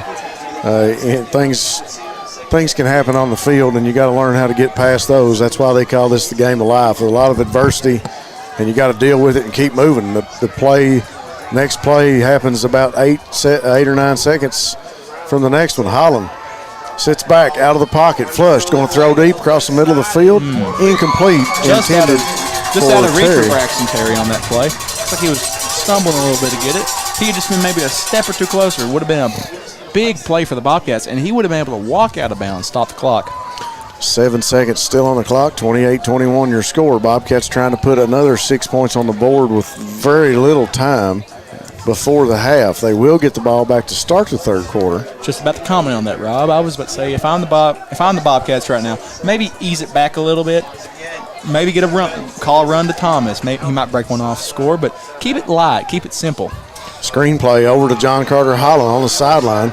He's drove out of bounds, and that'll stop the clock with about 1 second. They'll bring up 4th and 1. Let's see what they're going to do. They're going to let the 1 second go off the clock and send it to halftime, or they're going to put one back up. Looked like there was 1 second on the clock for a while. And looks like they're going to call halftime. Both teams headed towards the respective ends of the field, and that'll bring us to halftime. Your score is 21-28. Bobcats up 7 on the Eagles here from Hyden. We'll take a quick break here on Bluegrass Sports Nation. We'll be back after these messages. Go Time is a locally owned and operated convenience store that has all your wants and needs in one stop. We have everything from quick snacks and cool drinks, a full-service deli, fresh coffee bar, soft-serve ice cream, and milkshakes. Also, make sure to check out our Little Caesars pizzas. Go Time, where the customer always comes first. Refuel your tank, refill your cup, and refresh your taste buds all in one stop at Go Time. Hey, Brian Milam here for Appalachian Wireless. When we tell Eastern Kentucky we are you, it's true.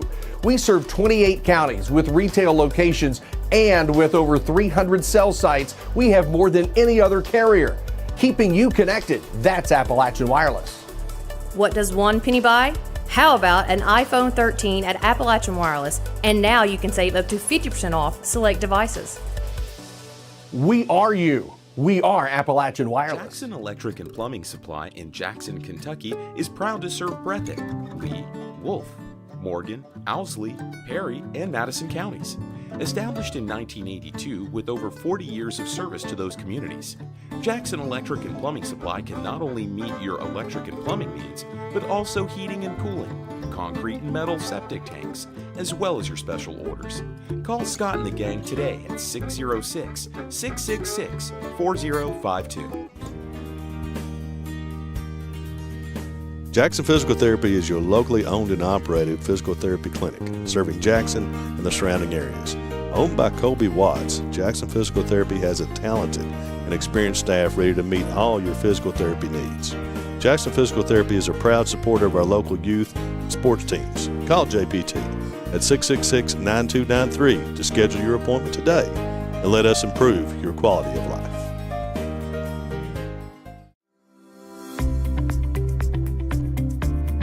People's Bank is proud to continue to invest in the Bluegrass State. Our team has years of experience right here in Eastern Kentucky. By partnering with People's Bank, we provide solutions, not just products. Our vision is to be the best community bank in America, and we would love a chance to earn your business. People's Bank, working together, building success. Family and hometown pharmacies have been serving Breathitt County for over 20 years and are proud to support our local athletes. They are hometown owned and operated by Portia and Everett Dunaway. Portia and Everett want you to know that family and hometown pharmacies are here for you.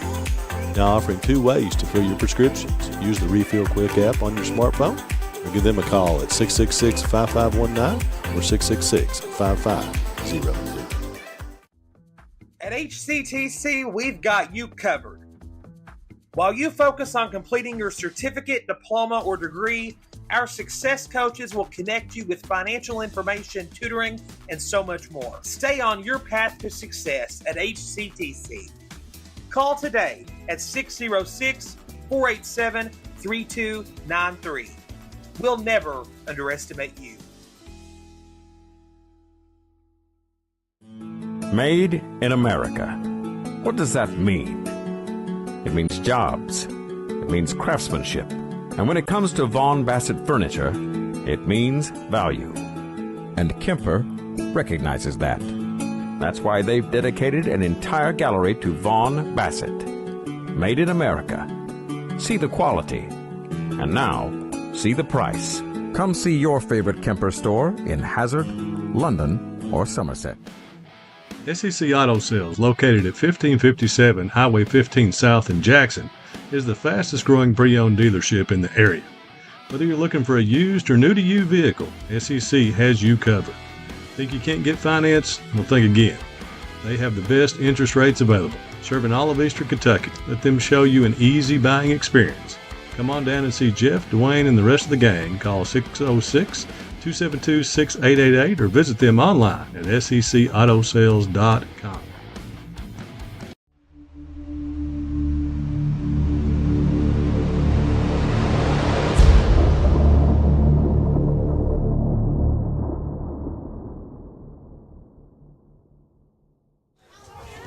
Ten minutes left in the intermission here between the first and second half from Hyden. Leslie County trails the Bobcats 28-21. A pretty balanced first half. Bobcats able to capitalize on a big kickoff return and also a big run by Eli Thomas. They were up 2 scores there for much of that second quarter. With that being said, Leslie County able to come back and get 7 points closer thanks to the arm of Collett and the receivers for Leslie County. Really impressed with Collett's versatility and the way he can move around in the pocket. Yeah, I mean, there's a reason he is, of course, leading the team in passing, being the starting quarterback, but also leading the team in rushing. I mean, coming into this game, he had 300 rushing yards, which in a pass-heavy offense you tend not to hear. Mm-hmm. Especially from the quarterback. Being flushed out of the pocket, I can understand, but that's a lot of yards for a throwing quarterback. Speaking of impressive, the Bobcats have been impressive in the running game. We've went into the wishbone and got some positive yards. Eli Thomas having a big game with a couple big runs and some scores. So, Bobcats, I think we talked about this earlier, coming out, controlling the clock, time of possession, running the ball. And they've done a good job of that in the first half, and I think that Leslie County is really going to have to tighten up defensively if they're going to contain Eli Thomas in the backfield. You got Gibson and Barnett also coming out back there. That's done a well of a job. So, in order for Leslie County to keep it competitive and stay close, the Bobcats coming out with the ball here in the third quarter, they're looking to go up 2 scores again. Yeah. Well, to spell success for Leslie County, they, of course, need to have Collett keep making plays, but on defense, they need to stuff the Bobcats once or twice and then score to match them. Because right now, the trajectory of this game is the Bobcats are going to score, Leslie's going to score. And if that keeps going, Leslie's going to be down a touchdown unless they get stopped.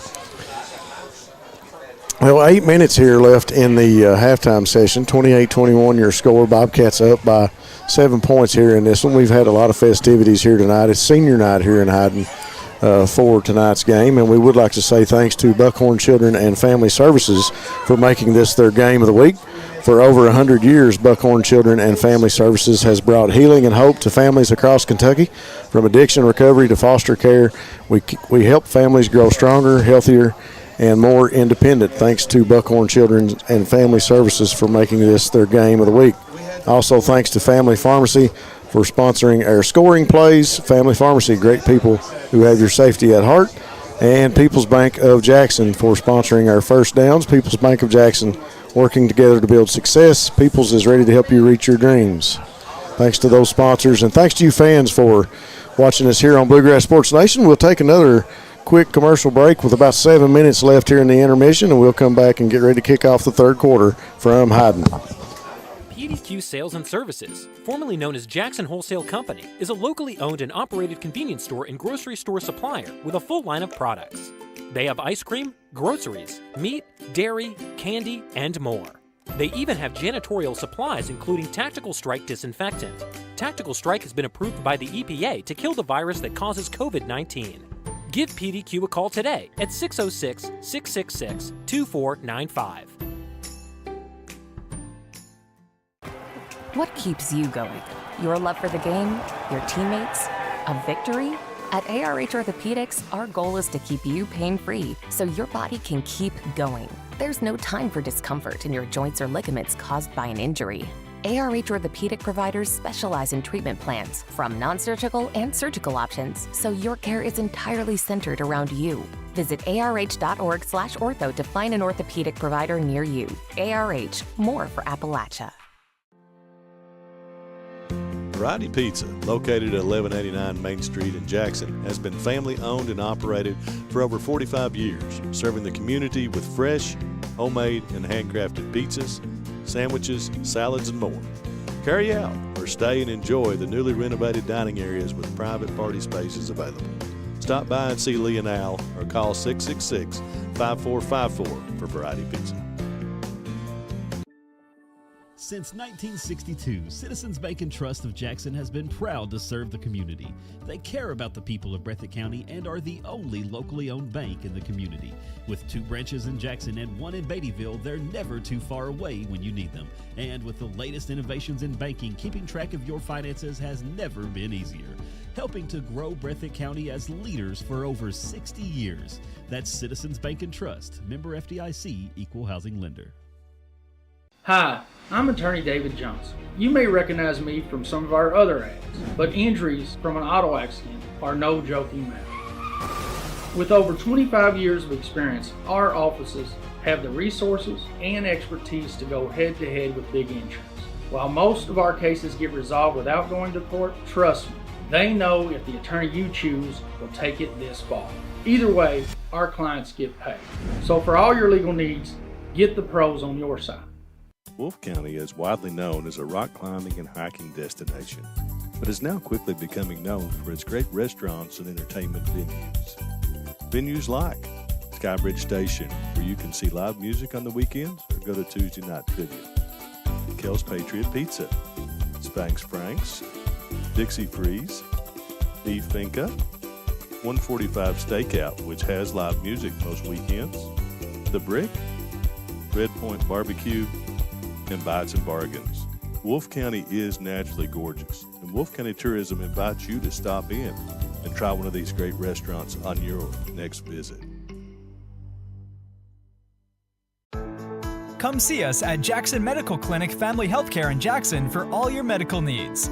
Now also offering behavioral healthcare services. The clinic is open 7 days a week and will have new extended hours of operation beginning on January 1st, 2024. Hours of operation will be from 7 a.m. to 8 p.m. Monday through Thursday, and 7 a.m. to 5 p.m. Saturday and Sunday. With a hometown atmosphere, come let our family take care of yours. Go Time is a locally owned and operated convenience store that has all your wants and needs in one stop. We have everything from quick snacks and cool drinks, a full-service deli, fresh coffee bar, soft-serve ice cream, and milkshakes. Also, make sure to check out our Little Caesars pizzas. Go Time, where the customer always comes first. Refuel your tank, refill your cup, and refresh your taste buds all in one stop at Go Time. Daniel Boone once said, "Heaven must be a Kentucky kind of place." We think he must have been talking about Wolfe County. When some places button up for the winter, Wolfe County, Kentucky is putting out the welcome mat. Our miles of hiking trails greet you whether you're wearing running shoes or hiking boots. If you'd rather go vertical, our climbing options challenge visitors from all over the world, even ice climbing when the conditions are right. Without the lush canopy of summer, you can see for miles across our beautiful Appalachian hills to our natural arches, rivers, and lakes. Legend has it there's treasure buried in Wolfe County. We can't swear there's buried treasure, but we can promise when you visit Wolfe County, you'll discover our true treasures are the people who call this part of Kentucky home. Warmer, more welcoming folks you won't find anywhere else. You may arrive as our guest, but you'll leave as part of our family. There will always be a place for you at our table and tasty homemade food on your plate. Wolfe County has many gorgeous cabins, country inns, and Airbnbs waiting for you to rent. After a full day of adventure, you can sit by a relaxing fire or take a dip in a hot tub. Take a little bit of our unbridled spirit home with you. Our artisans have been featured at museums around the country, but they get their inspiration for their craft from right here at home. Come and see for yourself why Wolfe County, Kentucky is a little bit of home and a lot of adventure.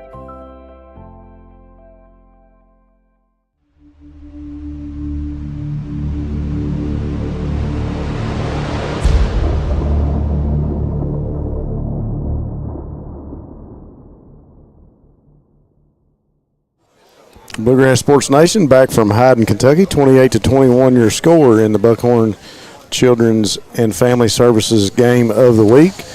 Bobcats over the Eagles to start the third quarter. Bobcats will come out and get the ball. What do you think, guys? What do you think that Coach Moore has talked about during the halftime period, and what do you think? What do you expect, both of you guys? What do you expect from the Bobcats coming out in the third quarter? Well, I expect Coach Moore went to the, took them in the huddle in the end zone and just talked to them about keeping their cool. We've seen a lot of players get chippy, have a few flags thrown, and you need to keep yourself alive because you got district play next week as well. So keep yourself alive, get that home game, start off, and then you travel to wherever. But I also think he's also talked about just keeping the ball and still keep playing sound defense. They played a really good defensive drive on that last play, and it's a shame it ended in a touchdown because most of the DBs was playing great. Yeah, I believe that Coach Moore would have said something about playing physical. They're playing really physical right now, really intense ball, and they need to keep this up the second half because they've had a lot of offensive success.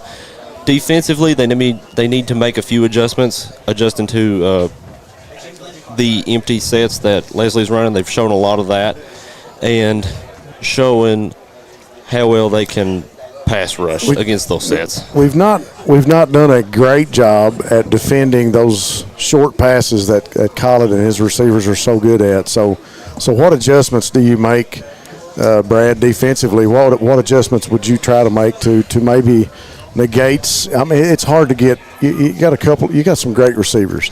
You got a couple of guys coming across the middle at different routes on any of these plays. So how do you negate at least one of those guys and try to take one of those opportunities away for Collin?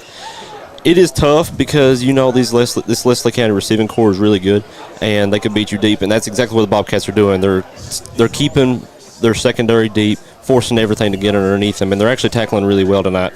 So really all I could suggest is to play a little more press, not really press, but press up a little bit more, just a couple yards, just to keep you from getting gashed on those 5 to 7 to 8 yard short passes. Maybe a little match. Maybe. Defensive line has had some good pressure too, especially there in the second quarter. We saw Collin get flushed out of the pocket and had to make some moves, and even with some designed run plays, the defensive line up front in the second quarter, I think, made a little bit of a difference in this game with limiting the time that he had to assess the field and look across and find a receiver. He's did a great job. He is the offense here for the Eagles, and he's done a great job at making things happen. But I think our defense has kind of we've been able to contain him, so to speak, and not let him get out of the pocket and run sideline to sideline and have plenty of more time than he needed to throw the ball. And Rob, we talked about it a few weeks ago against Somerset. What's the best way to stop a quarterback who likes to sit in the pocket and make good throws? Mm-hmm. You speed him up. You make him make a mistake like you did earlier with the interception. That's what the Bobcats have done a lot the second quarter. They've sped him up a lot. Try to make quick decisions, and sooner or later he's going to make a wrong one, and hopefully you get a chance to capitalize on a turnover or a takeaway. We got about 36 seconds here. 28-21 is your score. Both teams out on the field. Referees out in midfield getting ready to get this one started here in the third quarter. Of course, we mentioned the Bobcats will get the ball to start the third. The Eagle faithful here in front of us welcoming the Leslie County team back to the sideline. Leslie County kickoff. They will kick from right to left. 28-21, good district battle between these two. As you made mention, Evan, this will be to the deciding factor for a home game in the playoffs. Barring anything crazy happening, of course. To start out, yeah. Yeah. And we mentioned this before. It's great to start the second half with the ball, depending on if you're up, you're down, still great. It's a great way to strategize and come out of the quarter and think what you need to do to set the tone for the rest of this half. Special thanks again to the Buckhorn Children and Family Services for making this their game of the week. Buckhorn Children and Family Services has brought healing and hope to families across Kentucky with addiction recovery to foster care. We help families grow stronger, healthier, and more independent. 12 minutes on the clock to start the third quarter. The Eagles to kick this one off. Back deep for the Bobcats is Thomas and Holland. Holland has already taken one back. You'd imagine the Eagles won't kick it towards their way. Maybe something a little shorter like earlier. Little pooch kick to start the third quarter. It's going to make it to 10 yards and be covered up by Wyatt Spencer right at the 50-yard line. Good little quick play by Wyatt. Almost was great recovered awareness by Wyatt because it was the perfect bounce for Leslie. Yep. But that was great awareness by Wyatt, making sure that it got over the 10, then jumping on it. Nice onside kick, but a great play by Wyatt Spencer. Kick was not good enough. 2 seconds gone off the clock. 11:58. Ball on the 50-yard line, center field, and the Bobcat offense gets set to go to work. Looks like the Bobcats are in a two-back set. Have Jaden Gibson up. No, looks like he's in the slot, actually. A lot of times we see a screen from this, but this time they give to Thomas. Thomas still on his feet, picking up the first down and more. A real powerful run by Eli Thomas to bring up a People's Bank of Jackson first down. Another 4 or 5 yards after the first down. And this is what I was pointing out at, playing with a lot, keeping up the intensity and the powerful runs during the second half. If you don't mind if I interject, I think this is the game Thomas needed because he was a little skittish to run side. Now he's just taking it up in there, powering it through, and getting big gains. So this is maybe that breakout game he needs to really become the power runner that he needs to be in the Breathitt three-back backfield. Trips to the left for Holland. Fake to Gibson, flushed out of the pocket. Holland still with it. Big run for Holland as he goes up to about the 13 or 14-yard line. So a big first down for Miles Holland. Miles Holland, a big run for a People's Bank of Jackson first down, and he has just been on fire tonight. I mean, he knows when to keep it, run it, throw it. I gotta give him props. There was a couple times right then I thought maybe he was going to slide and just get the first down and be done, but Holland tucks it, lowers the shoulder, and keeps going. Picks up a lot of yards. 10:56 on the clock. A little scary when you have the depth that Breathitt has, if your quarterback doesn't stop, but great toughness from Miles Holland. Trips to the left again for Miles. He'll take the snap, give to Gibson inside. Gibson lowers his shoulder, and he gets up to about the 5-yard line. So another big pickup for the Bobcats, this time courtesy of Jaden Gibby Gibson. I think to tack on what we were talking about during halftime, I think Kyle Moore also during his halftime speech probably said something along the lines of, well, we need to finish this game right now. So this is what they're doing now. They're just going to run that ball down and run it down Leslie's throat and kill as much time as they can. 10:16 on the clock. Don't look now. Gibson in the Wildcat. Takes the snap, lowers the shoulder, gets a block, dives forward up to about the 2-yard line. Looks like it's going to be a People's Bank of Jackson first down. No, the chains are just sitting there. So maybe it's going to be just short, I believe. I don't know. I think the chains are just standing there actually. First down. 10 minutes on the clock. 28-21. Second on the first and goal. Yeah. People's Bank of Jackson first down is Gibson dove for it. First and goal for the Cats. Holland out at a receiver. Gibson still in the Wildcat set. Takes his snap, lowers his shoulder, walks into the end zone. I almost think he could have crawled in there. Big hole there for Gibson to get in. So the score is good with 9:40 on the clock, 28-21. Or 34-21. And Terry will come on to attempt the extra point.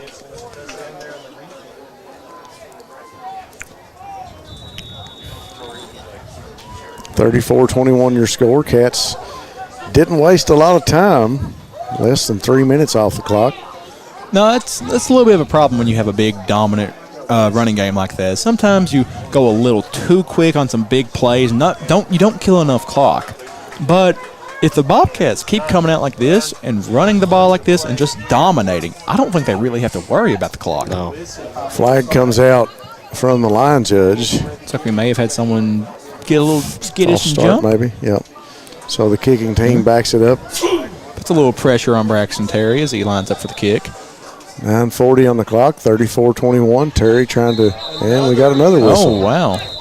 Maybe an offsides on that one since they let go. Ooh, getting real chippy down there.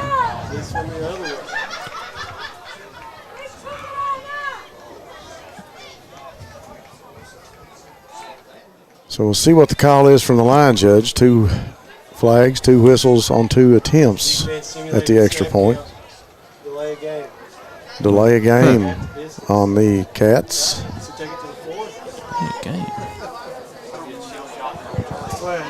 It's confusing. I think it may have been an encroachment, Yeah, actually. I don't think that was a delay of game. Yeah, I think the white hat just didn't signal the encroachment call. Right back to where we were. Yep. So ball moves back forward for the Cats. Terry up to attempt the extra point again.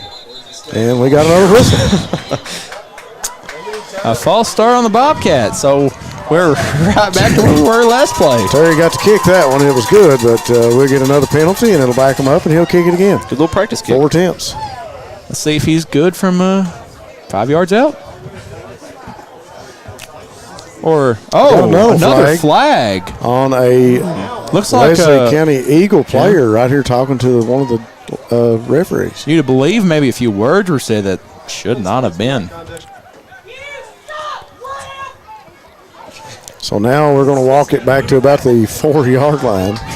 Lord. Rob, do you think we're going to get this kickoff? Take a deep breath, folks. We'll attempt it again here with 9:40 on the clock. 34-21. Braxton Terry lines up again for his 4th attempt. Here's the snap, the hold, the kick. It's up. And it's good. And that'll make it 35-21. Oh. It's like We'll take a quick break here on Bluegrass Sports Nation. We'll be back after this message. Jackson Electric and Plumbing Supply in Jackson, Kentucky is proud to serve Breathitt, Lee, Wolf, Morgan, Owsley, Perry, and Madison counties.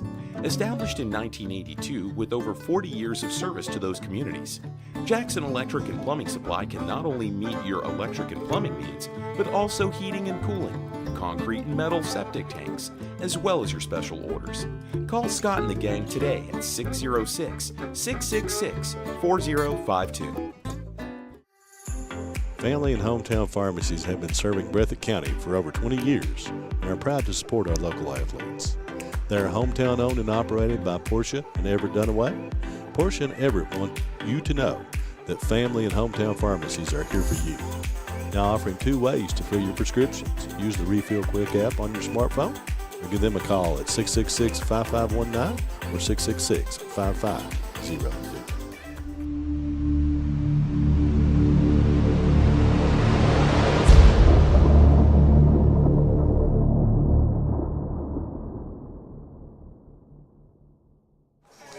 Bobcats with a 2-score lead over the Eagles here from Hyden in the Buckhorn Children and Family Services game of the week.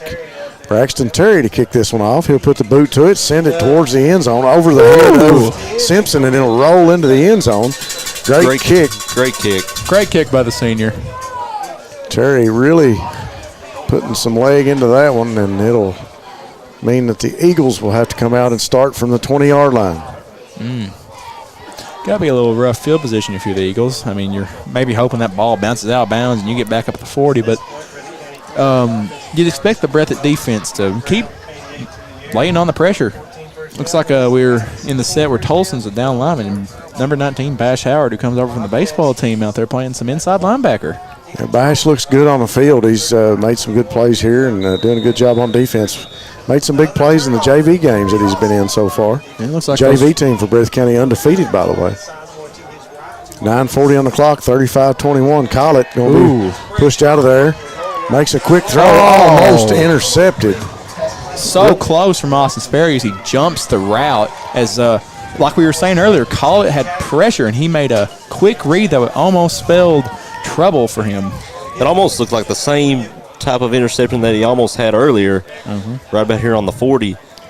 Young man we don't get to talk a lot about on defense, but Jaden Gibson forcing Collett out of the pocket, putting some pressure on him, running him out of there. That's something we haven't really talked about all night is Gibson's been coming off that edge all night and applying some pretty good pressure to the Eagle offense. One back just to Collett's left, puts Simpson in motion. Designed keeper for Collett as he'll be out of bounds. I don't know if he got back to the line of scrimmage, Looks guys. like he may have took a slide 5 yards back. Yeah, he slid out of bounds. I don't know if he got back to the line of scrimmage. Maybe better take the slide, though. Austin Sperry came up screaming. Never know what kind of happened on a play like that. Austin filling up that alley and just forcing him to slide down. Yep. So the clock continues to run down around 9 minutes now. 35-21 your score. Collett and the Eagles with the ball on the 15-yard line. on the left hash. It seems the Eagle offense is getting a little skittish right now. Like they're really worried and they want to score quick. If they should maybe go back to what was working for them earlier. I mean, it's 2 scores. You get a defensive stop, you're still in this game if you score. So Collett able to make draws the defense offsides encroachment. We got some Bobcat defenders clapping. Maybe Eagle jumped. Wow. I thought that the Bobcats jumped first, but the call goes against the Eagles, so they'll back it up 5 yards. Looks like the Bobcats are applying more of the pressure than just to the quarterback. Looks like the whole team's getting a little weary right now. 8:37 on the clock. Linebackers Howard and Strong showing blitz. Collett sits back. Dances around in the end zone. Here comes Terry from behind. He makes the throw and the catch for the first down. The reception is good. An excellent catching toss from Collett to number 3, Jaden Hacker, for a Peoples Bank of Jackson first down. Hacker with another big catch. He's made a couple here already tonight in the first half. But that one, a big conversion for the Eagles as Hacker makes the reception and the Eagles move the chains. Yeah, Rob. Even though it is a big play, though, they've killed about a minute off the clock just from those 3 downs. 2 receivers each side. One back just to the left of Collett. Sits back in the pocket, forced out of there. Another catch and a good tackle by Braden Barnett. Lord. Braden Barnett just wallered number 24, Tanner Sizemore. Sizemore's been the running back in the backfield, and that time he makes the quick reception, but Barnett with a quick tackle. That was a way to read the screen right there by Barnett. Leslie County's had some success, a lot of success, scoring earlier on a screen, and the Bobcats have obviously made a halftime adjustment in reading those screens and tackling them. No, Brad, I actually think that was just a short little dump off because it looked like no offensive linemen were coming off for blocking the screen. So a good read by Collett to get rid of that ball because he had some pressure coming right at him. Trips to the right, little dump. Oh. Wow, big pickup that time, and a short pass again to the running back. Now turn into a Peoples Bank of Jackson first down for number 24, Tanner Sizemore. Sizemore out of the backfield, catches the short pass just over the head of the Bobcat defenders, and a big pickup of yards after the reception. Once again, great pressure from the Bobcats, but you think they maybe maybe touch on the brakes a little bit, slow it down since they're getting hit real hard on the shorter stuff, maybe take off a little bit of the pressure, cover some of the shorter things. Okay. I'll leave that one up to Mr. Defense Analyst over here, Bradley Hall. Brad? Well, that's they definitely took away the deep stuff. So if they're able to take away the short stuff, Collett on the keeper, and now the run looks like a busted play that turns into a Peoples Bank of Jackson first down. As the snap was a little low, looks like it hit Collett maybe around the knee or thigh area, and he just takes it and runs for a first down. Well, you're seeing Collett's versatility. We've watched him sit back and throw, and now you're watching him make the most out of a busted play as he takes it right up the middle of the field. Big pickup of yards for Collett on the ground, leading rusher and leading scorer for the Eagles. 6:30 on the clock. Bobcats up 35-21. Ball in the center of the field. Collett going to throw. Short pass caught. And reception is made up around the 26, 27-yard line. Looks like the Eagle receiver a little slow to get up. Never mind. Yeah. Just right number 10. Right off his hand. Big hit by Gibson right there. So the ball going to be spotted back at the 33-yard line. Just a good play. Looks like he was going to be down either way, as if number 11, Jaden Combs, gets the tackle. Gibson was there to stop him as well. 2 receivers each side for Collett. One back just to his right, Sizemore.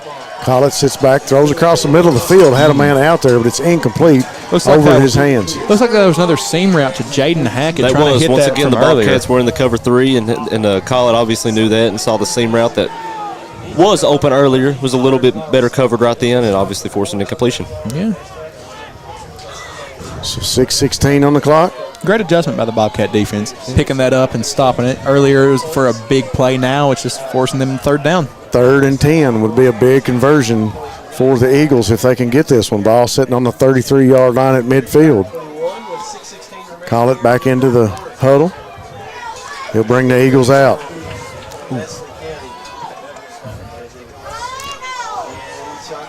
Sizemore just to the left, 2 receivers each side, or trips to the right, my bad, for Collett. Collett going to be chased out of there, going to throw across the middle, almost intercepted by Jason Combs. So knocked close. loose and incomplete with 6:08 on the clock, and that'll bring up 4th and 10 for Collett and the Eagles. Just to echo from earlier, like we were saying, bringing pressure to that quarterback, had him dancing in the backfield. He stops, tries to make a quick play, almost intercepted. And we have said that many times now, is a lot of the Bobcats secondary just can't quite get their hands on the ball. Yeah, they already have 1 interception, and they're flirting with 3 more right now. It's crazy how close we are to having 4 turnovers.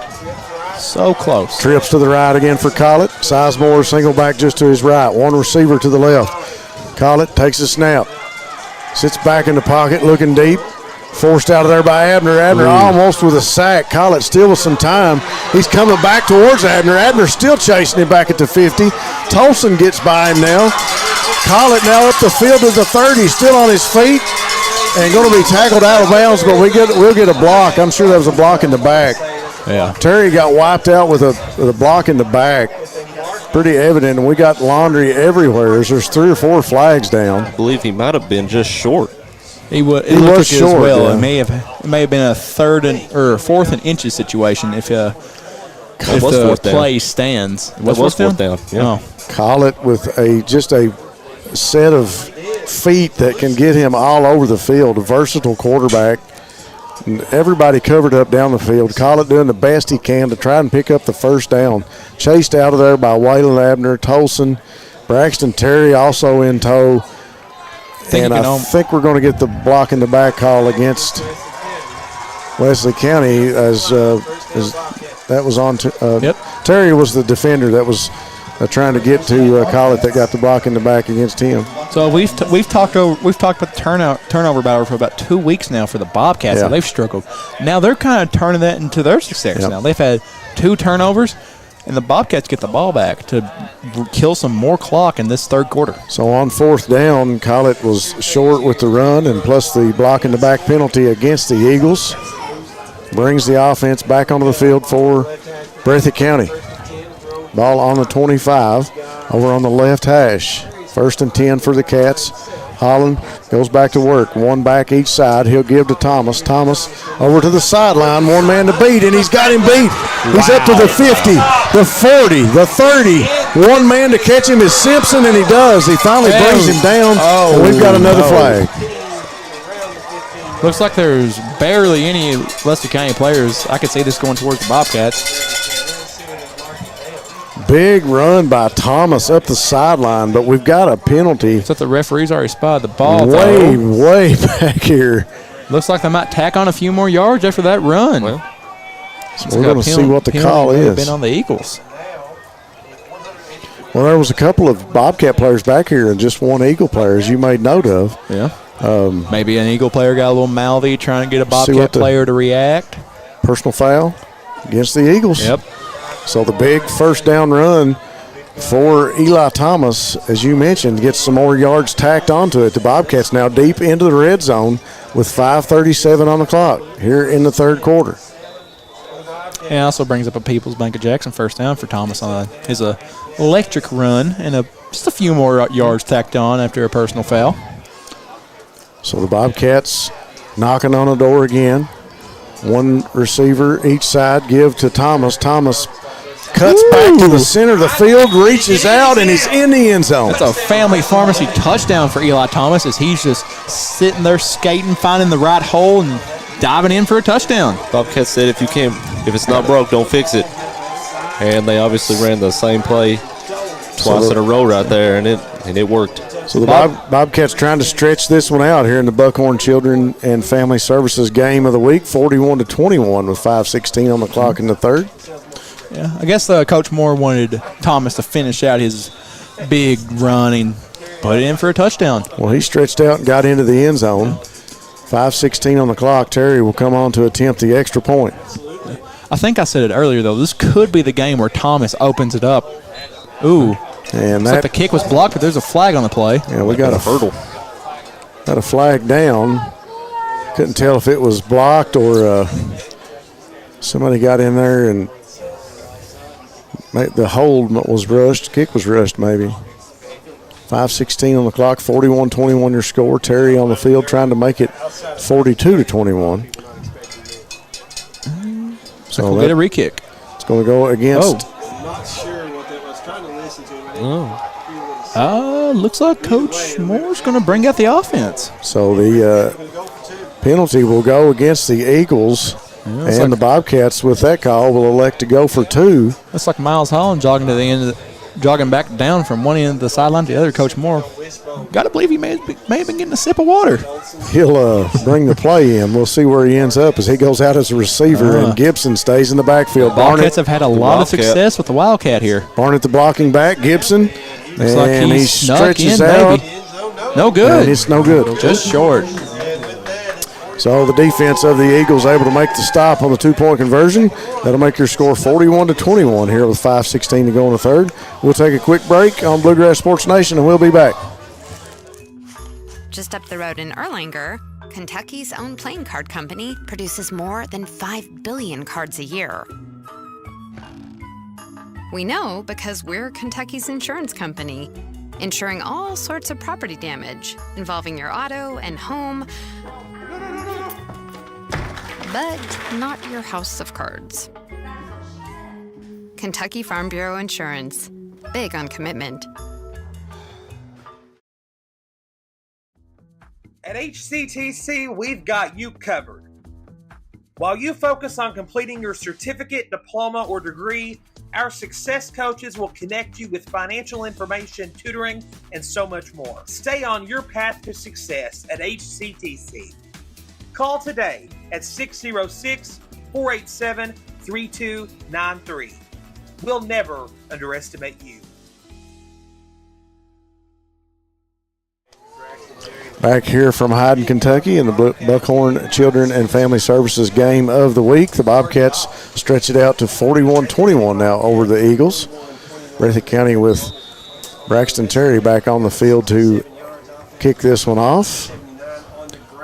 And Braxton will put the boot to it, and it goes to the left, and it's going to be handled. No, it's dropped. I thought he picked it up. Did it touch him? It goes out of bounds. Yeah, it looks like he had possession of the ball. I thought he did too. They didn't throw a flag, so it had to have touched him. Yeah, looks like they'll get the ball around the 36-yard line, give or take. That's a scary play if you're on the return team. To come loose from one of your players, and did go out of bounds. So with 5:15 on the clock, the Eagles offense will come out and take over from the 36-yard line over on the right hash. People's Bank of Jackson first down as the Eagles start off this drive, trying to get back on the board, get something going right now as they're down 3 possessions. 2 receivers each side, empty backfield for Collett. Landry Collett takes a snap. Here comes Gibson, and I think they're going to get Gibson for the blitz. I think he may have got across the line of scrimmage a little early. Possibly. He was coming hard. So that'll go against the Bobcats. That'll back them up 5. Gotta be wiping the sweat off your brow. They didn't give you a free play there. Collett would have been absolutely hammered by Gibson. So the ball on the 41-yard line. Looks like we have a substitution. Number 15, Wyatt Spencer, goes out for number 64, Sawyer Hall. Looks like they're bringing in a heavy set. 5:14 to play in the third. Sure, they're back in the eye, so they're bringing the heavy personnel. Collett turns, gives to Sizemore, I believe, in the backfield, and he's met immediately.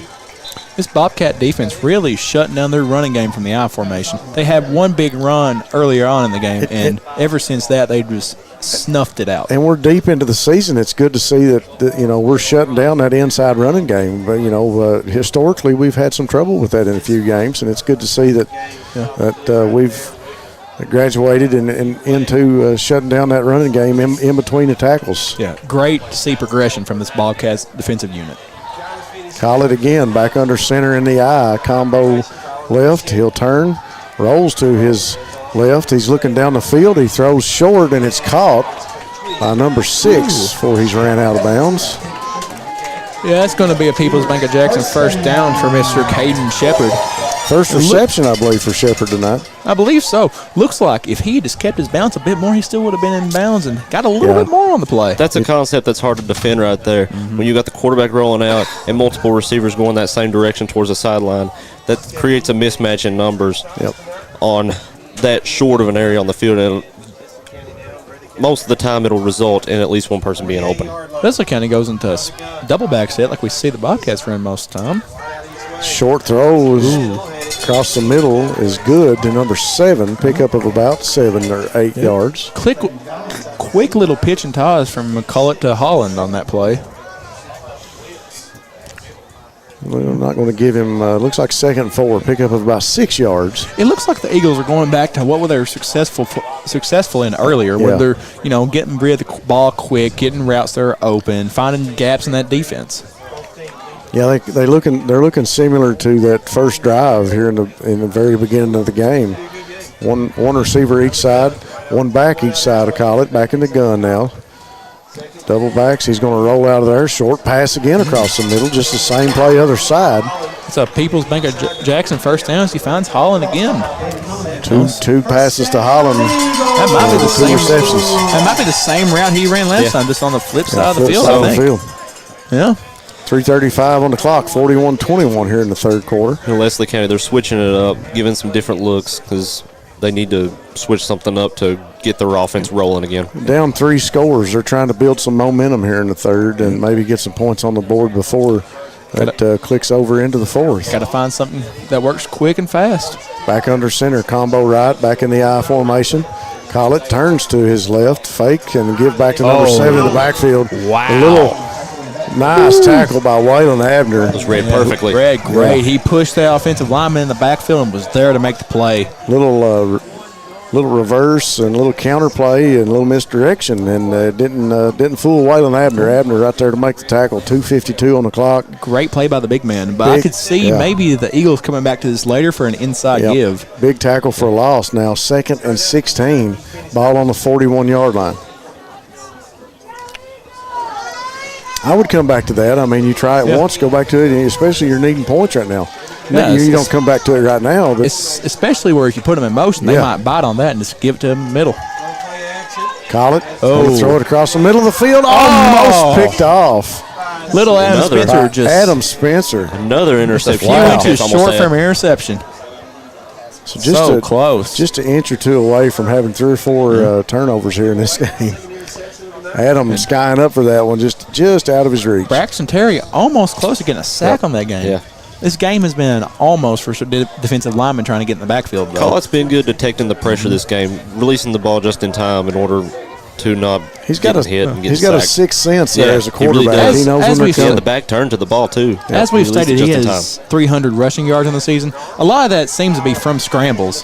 Quick little screen pass. Sizemore again with the reception and a nice tackle by Sawyer Hall. Did he learn that? He learned that from you. He's excited today. 208 I don't know on if the I've clock. ever seen Sawyer have this much energy on the Looks field. like 4th and 15 for the Eagles. You know, you're in this situation. I know it's a bad spot on your own 40, on the Bobcat 40, but you might have to consider going for it, especially very close to the fourth quarter. You're only down 3 possessions. If you score quick and come out, you can do great. It's 4th and 15. I mean, I'm into opposing territory. And down 3. Collett has made passes longer than they converted. They can convert crazy this. lengths. Breathitt defense preparing for the pass. 2 receivers each side. We got a whistle. We have a flag, maybe a receiver got a little jumpy. Yep, false start on the offense, so that'll back the Eagles up. Looks like so the 5-yard penalty will make it 4th and 20. Looks like they're going to punt now. Just that 5 yards was just to put them over the edge to say, no, we're not doing that.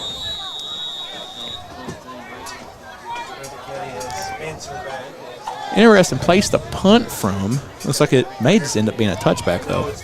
Well, it depends on the kicker, too. It depends on where he places it and how good a kick it is. Number 9 is the kicker for Leslie County. Number 9, Jesse Osborne. There's a snap. And the kick is up, and it's a good punt. We'll fall around the 15-yard line and take a it takes a Leslie County roll. Bounce, puts them on the 10. So 1:19 on the clock left here in the third. We'll switch things out from offense to defense for Leslie County. Bobcats will take over on their, looks like 10-yard line. Am I correct on that one? Yep, smack on the 10 is where the ball landed. So it'll be first down for the Bobcats back against the end zone. Ball on the right hash as they're coming out of there. You know, Rob, even though this may seem like bad territory, I'd almost take the ball on my own 10 and just keep running it to kill this clock. Yeah, time management, like we said earlier. That seems to be exactly what they're doing right now. Hand the ball off to Thomas, and Thomas gets up to about the 14-yard line. We may have the offensive play caller listen to the live stream on the sideline, guys. Maybe. Ball up to the 14. Ball spotted at the middle of the field. 1:04 on the clock. It'll continue to click. 41-21 your score. Bobcats up 3 scores right now. Clock goes under a minute. Looks like they're just going to take all the time they can right now. Maybe even have Leslie waste a few timeouts. Not this early, but later on when they get the ball back. And especially if they can kill a lot of clock in the fourth quarter. Holland takes the snap. Give inside to Gibson. Gibson with a little bit of room to run. He's got an opening. He's over here on the Leslie County sideline up to about the 38 or 39 yard line. Stays in bounds, too, for People's Bank of Jackson. First down. We really haven't called number 9, Jaden Gibson's number much tonight, as he hasn't had the big explosive runs we've seen over the weeks. But that right there is what we've seen almost all year from Gibson. He's a player that's made his name on the defensive side of the ball tonight, making a lot of big plays, blitzing a lot, getting a little good pressure on the quarterback, too. That's what they're going to do. So score from Perry Central. Letcher 46 to 7 over Perry Central right now. So looks like I had to squint to make sure that was right. Looks like the Letcher County Cougars are just laying it to the Commodores right now. We'll talk about our sponsors real quick. We want to say special thanks to Buckhorn Children and Family Services again for picking this as their game of the week for over 100 years. Buckhorn Children and Family Services has brought healing and hope to families across Kentucky. From addiction recovery to foster care, we help families grow stronger, healthier, and more independent. Also, thanks to People's Bank of Jackson for sponsoring our first downs.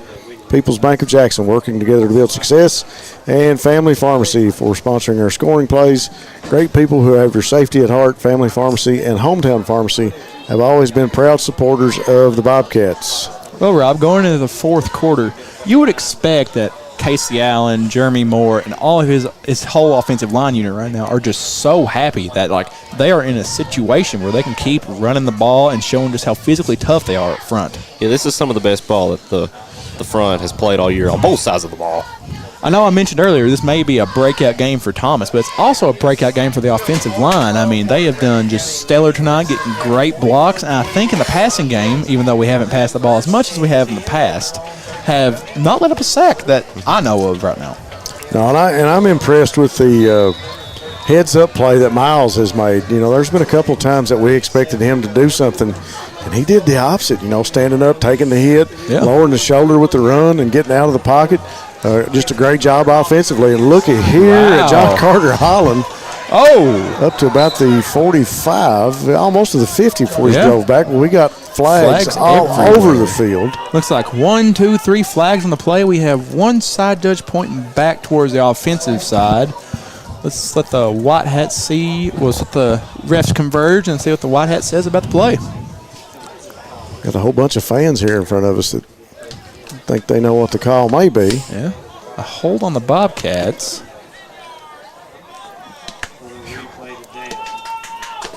It's like the back judge is also referee talking to discussing. The white hat. Did he catch the Eagles maybe doing something into that play? So we know we got one holding call against the Bobcats, and the Referees are still out here talking. I don't see another. Oh, yep, another hold. Oh. Offsetting penalties. Holding on the Bobcats and holding on a defensive holding on Leslie County. So offsetting penalties. Replay the down. And the ball will be spotted at the 39-yard line. A flag you really don't see much on a running play, a defensive holding. Maybe a defensive lineman or offensive. I mean, I'm not sure how that can come about. 11:50 here in the fourth. 41-21 your score. Holland will give to Thomas. Thomas around the right side. Still some room to run. Wow. Picks up the first down. People's Bank of Jackson first down. Amazing run. Like I've been saying all night, breakout game for Eli Thomas. He's had those big runs throughout the season. Had a little trouble in between the tackles, but he's really showing out tonight. 11:43 now on the clock. Bobcats move the ball over into Leslie County territory. Well, it's like they bring in the big back Braden Barnett now in the double back set. Ball sitting on the 48-yard line on the right hash. Have to imagine you might give the ball to Barnett here. He may be a big guy, lay a lick to you, but he has some speed behind him as well. He does have some sneaky speed to him. Barnett and Gibson. One to each side of Holland. Two receivers here in front of us. The far receiver is Sperry. Holland takes a snap, sits back in the pocket, throws deep down the sideline for Sperry, and he's got him back there and knocked loose. Very close. Another big reception from Austin Sperry. Ball knocked loose, goes incomplete.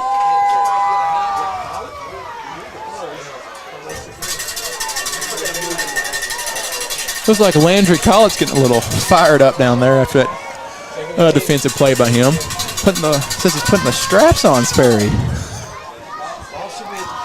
Putting his sword back in the holster. 11:01 on the clock. 41-21. Yeah. Offense comes back out and gets set. Holland screaming the play call to John Carter Holland. Got to imagine after a big shot like that, they just give the ball. And they do to Barnett. Barnett, wow, lowers his shoulder. Oh, no, looks like he lost the ball. Looks like an offensive lineman may have dove on it. Covered up by the Bobcats. Man, Barnett had a head of steam when he came through the line. So close. Looks like it may have been a quick little peanut punch by the Eagle defense just to get the ball to pop out. 10:37 on the clock. It continues to run here in the fourth. Bobcats trying to control the clock with the time of possession. With a 3-score lead now over the Eagles. Two receivers to the left. Once again, great clock management by the Bobcats. Taking their time with the play call. You know, it's 3rd and about 4. If you run the ball and you stop short, I would consider this 4-down territory, and the Bobcats go for it.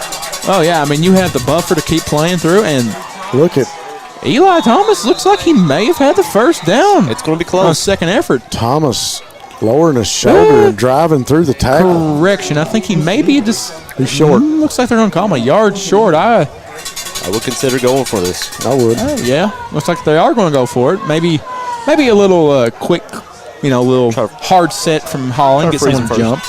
Especially now. Okay, go ahead, Rob. I was just going to say, you got a 3-score lead. You got nothing to lose right now. Go for it. Yeah. Keep the clock running. If nothing else, you can burn some time off right here, waiting on the play clock to click down. Imagine the Bobcats have freeze. Oh, I'm wrong. Give to Thomas, picks up the first down. People's Bank of Jackson, first down for the Bobcats. Good call. Thomas in the middle. Relying on Thomas all night tonight. He's been I want to give a shout out to Sawyer Hall right there, making a big block, pancake block right there as he points towards the first down marker again. He's excited. Very excited. Clock going to run down to about 9 minutes. And the Bobcats still have 35 yards to drive the ball. They could maybe take this clock all the way down to 5 minutes if they really play it right. Possibly. 41-21. 3-score lead. Another fresh set of downs to work with. 1st and 10. Ball on the 35 at midfield. Holland with Gibson beside of him. 2 receivers each side. Give to Gibson. Gibson up to about the 30.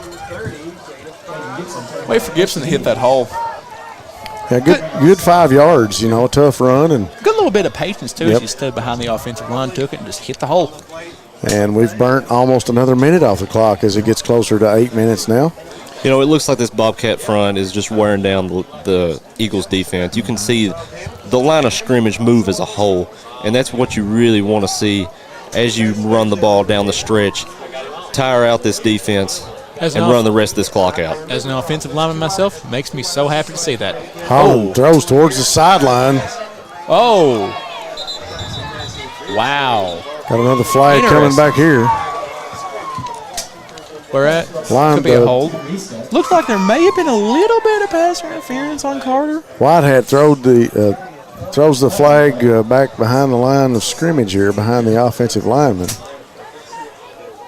But he's making a point towards Leslie. Could we get maybe a roughing the passer here? Did Holland get hit? I wasn't looking that way much. It was close. They hit some guys coming when he got rid of the ball. I seen looked down the field. I seen number 34. Caden Caldwell was screaming off the edge on that play. So we had a personal foul against Leslie. It's like a People's Bank of Jackson first down on what might be just a Leslie County player slipping up. You know, they're up, they're down 3 possessions, and maybe it's just getting to them a little bit. Clock has got below 8 minutes, 7:58. Now on the clock. 1st and 10, ball on the 15 at midfield. Holland with Gibson to his left, takes a snap, give to Gibson. Gibson dances past the line of scrimmage, still on his feet, up to about the 6 or 7 yard line. Oh, getting a little chippy. Gibson getting up with some words, and flags are flying. Paint part of the field yellow tonight. Oh, yeah. Well, I mean, we need maybe our producer, Darren Beck, can pop us up a little counter under the BSN logo and say, keep track of how many times we said it's getting chippy tonight. We should have kept track. We should have been counting flags for sure. Oh, definitely. Looks like the penalty falls on the Bobcats. Offsetting penalties. Yep. Looks like we'll repeat the first down. Offsetting penalties, 2 personal fouls, 1 against Leslie, 1 against Breathitt.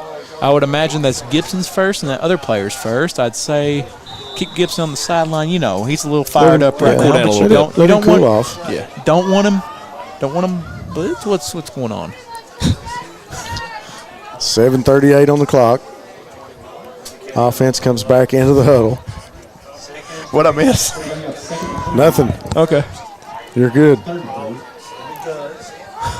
Ball on the 8 yard line. Real interesting. Braxton Terry in the backfield. Holland gives to Terry. Oh, wow. Terry still on his feet, rolls. And a family pharmacy scoreboard of the end zone. Terry, wow. So Braxton Terry out of the backfield takes the ball in for the score with 7:14 on the clock. Now he's about to kick the extra point unless the Bobcats settle for 2 to make up for that extra point they missed. The important part of the Terry score, there is no flags on the field. Yes.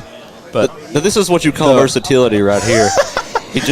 Braxton Terry just runs in a touchdown. Oh, yeah. Now he gets to kick his own extra point. Got to rumble in and kick it in now. So 7:14 on the clock. Terry's touchdown makes it 47-21. He steps off the extra point to kick his up. And it's good. That'll make it 48-21. The beefcake with the score and kick. Did a great job kicking tonight. Yeah, I think he's not missed one. No. Well, props to the coaching staff for pulling Terry into the backfield on that one. You got to give the senior some love, though. Yep, senior getting into the end zone here on senior night at Leslie County. Yeah. 48-21 your score, 7:14 on the clock. We'll take a quick break on Bluegrass Sports Nation. We'll be back after this message. People's Bank is proud to continue to invest in the Bluegrass State. Our team has years of experience right here in Eastern Kentucky. By partnering with People's Bank, we provide solutions, not just products. Our vision is to be the best community bank in America, and we would love a chance to earn your business. People's Bank, working together, building success.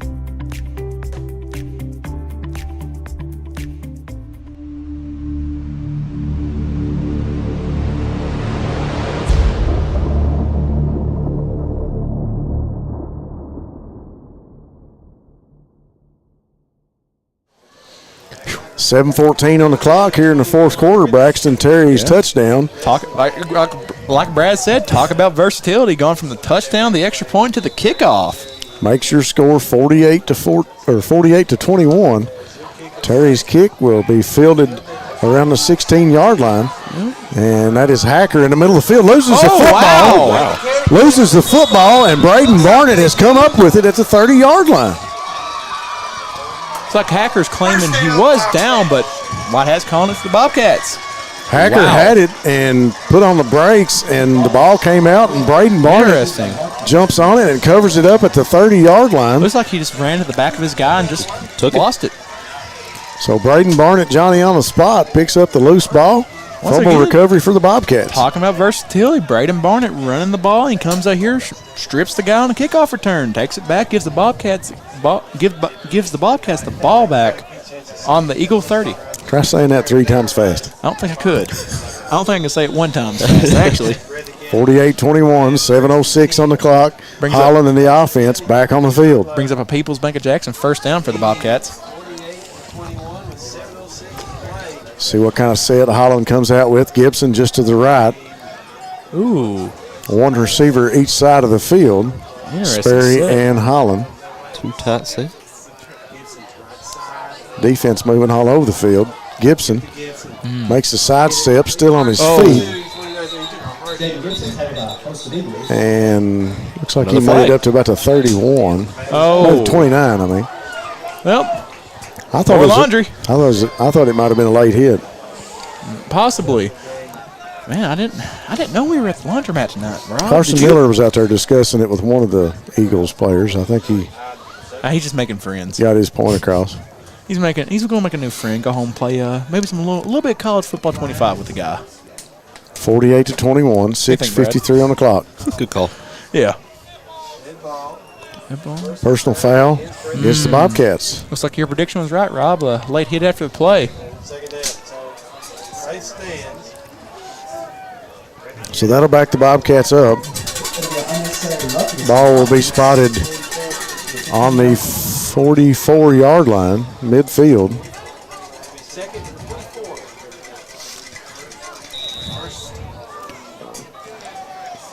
Second and 24 for the Cats. Looks like they're going to go from the huddle, still killing as much time as they can. Maybe after the play call, stay in the huddle for a little bit. Get a little warm. It's a little chilly out there. 6:38 on the clock. Holland, 1 back to each side. 2 receivers this side, Terry and John Carter. And looked like Thomas had a little bit of a chance, but he slips in the backfield. Yeah. Fans in front of us wanting more flags, but the ball going to be spotted at the 45-yard line here on the left hash. Yeah, it looks like they wanted a flag on Waylon Abner for finishing a block. Maybe he took the guy down right as the whistle was blown, but didn't see anything that could get flagged. That would have been difficult to gauge I'll because tell you something about Waylon Abner. The only way he knows how to block since he's been a lumberjack is until the whistle blows. Yep. That would have been difficult to gauge because the play was ended so early. Yes. And Waylon Abner as well. We've talked about versatility a little bit. He has played all over the offensive line this year, starting off as the right guard, now the left tackle, and he also starts in the defensive line. Holland sits back in the pocket, throws short. He's got Thomas over there. Thomas still on his feet. He's going to pick up the first down. Looks like we do have a flag on the play. Yeah, we got a flag back here. Looks like number 11, Jason Combs, was getting absolutely rode by number 5, Tanner Eastep. Trying to play some tough defense, but went past 5 yards, got the flag thrown. So the referee's talking it over here at midfield, and 5:26 on the clock. Cats up 48-21 over Leslie County. And we still got referees trying to decide maybe which way to make the play call or the penalty call. Yeah. I will give it to the Leslie County defense. They're trying to play tough still, trying to give themselves chances to get balls. I mean, Tanner Estep, even though he had the flag thrown on him, that was some tough defense. And then you beat speed by playing like a press like that, riding the guy. It's just, it went a little too far and got the flag thrown on. That's mountain football. Yeah. You're not going to take any intensity or drive out of a mountain football team, whether you're down 3 scores or not. Referee's still talking it over here at midfield, but back to that point, Evan, that's the type of football you see here in the mountains. Penalty going to go against Leslie County. Especially against these two teams. These two teams are historic rivals dating back for many years. So things are obviously going to be a little intense at times. Interesting. After the penalty, makes it 3rd and 15, I want to say. Should be. No, it's shorter than that. It's 3rd and I guess it is 3rd and 15. Looks like a lot of the Leslie County friends are not liking this. We got a chant going in front of us. Yeah. 5:26 on the clock. 48-21. Eagles faithful, not too happy about the last penalty. No, they are not. Bobcats in the huddle.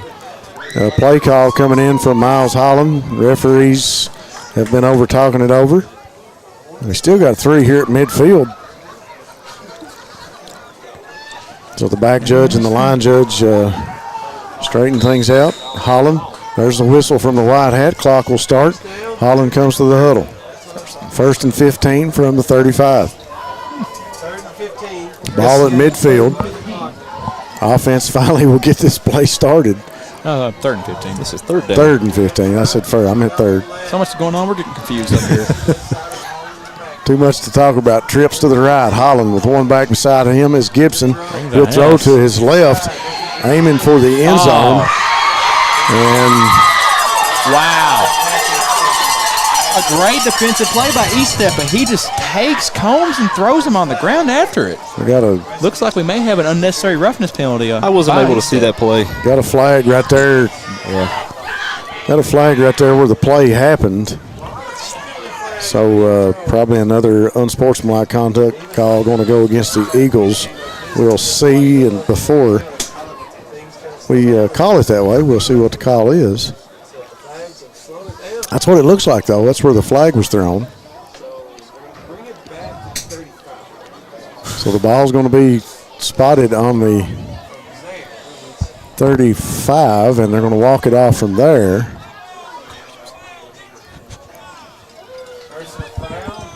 So the personal foul against the Eagles will move the ball up to the 20-yard line. Yeah. Ball at the center of the field, and that will be first down for the Bobcats. It was initially a great play by the defense. It just ended dirty. Well, not dirty, but ended nasty, and they got the flags thrown. So not really how you want to see it go, because it was some really good defense. Yeah. 2 receivers each side for Holland. Gibson just to Holland's right. He takes the snap, gives to Gibson inside. Gibson has a hose, finds a seam, still on his feet. Looks like he's up past the 10-yard line, up to about the 8. Brings up a People's Bank of Jackson first down for the Bobcats. Another great run by Gibson. We've talked about Thomas all night. Now Gibson's starting to add on to it and pick it up as well. Nothing's changed with this Bobcats offense this second half. They've been really consistent, very physical, and played very powerful football. And they're able to run the ball at will right now. 4:28 on the clock. Terry back onto the field into the offensive huddle. Holland will bring in the play. It's 1st and 10. Actually, 1st and goal.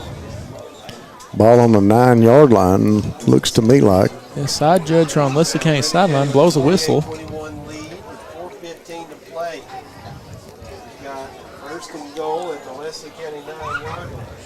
So we're still waiting on we got coaches walking onto the field, players coming off. Somebody shook up out there, going to bring one player off the field. So Holland will bring the Bobcats back into the huddle to make the call. 4:13 on the clock. Cats up 48-21 here in the Buckhorn Children's Services Game of the Week.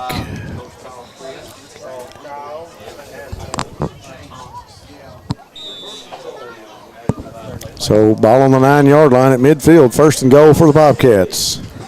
Carson Miller, the center. First and goal.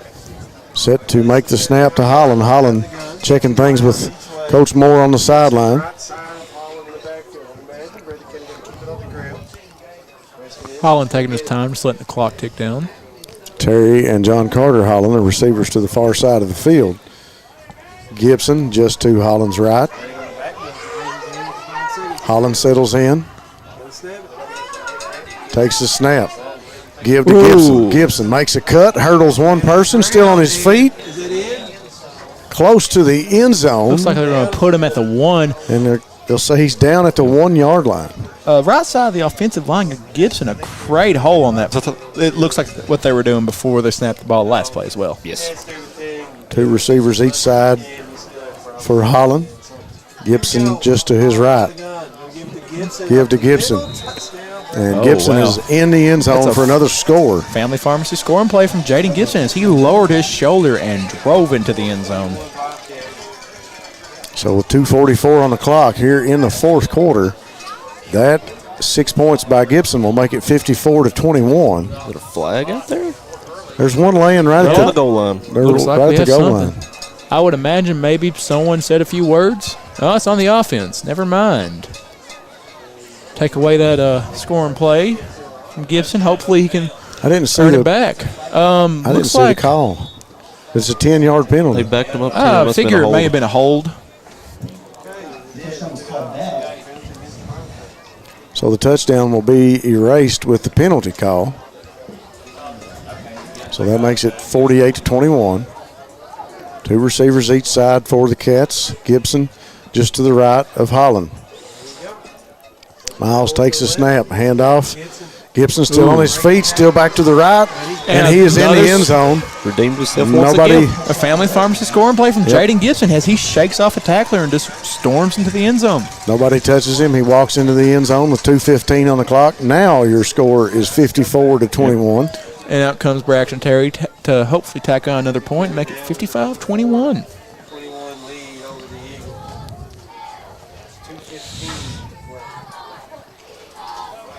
So Terry comes on to attempt the extra point. He'll step this one off. Adam Spencer for the hold. There's the snap. Kick is up. And it's good. Kick is good, and that'll make the score 55-21. 2:15 on the clock. We'll take a quick break here on Bluegrass Sports Nation. We'll be back after this message. At HCTC, we've got you covered. While you focus on completing your certificate, diploma, or degree, our success coaches will connect you with financial information, tutoring, and so much more. Stay on your path to success at HCTC. Call today at 606-487-3293. We'll never underestimate you.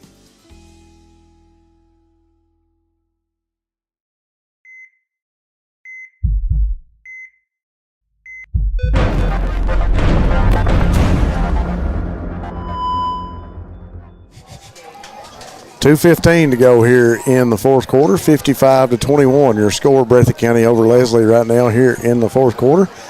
Late in this one, guys, the Bobcats came out in the fourth and have continued to control the time of possession, keep the ball in their hands, and when they've had it, they've done good and they've scored. Yeah, the Bobcats are showing the dominance we kind of expected for them to have all year, you know. With the offensive line they have, we thought they would run the ball great, and they've done so tonight, and that's what we have been waiting for, and all the Bobcat fans have waited for as well. Yeah, they've exhausted this Leslie County defense. They took a lot of time on the clock off the clock that last drive. Yeah, and they've left Leslie with only 2 minutes left. Yeah, I mean, they took a clock that was 9 minutes, like 9:48 to 2 minutes and 15 seconds. That is excellent clock management. Braxton Terry and Wyatt Spencer. Terry will make the pooch kick, and it goes past a couple of Leslie County players and out of bounds. Terry was hoping for that ball to maybe dance along the sideline, but, you know. Maybe touch somebody, too, and be able to jump back on it. Yeah, but no big play like last kickoff of Braden Barnett stripping the guy to put the ball at the 30.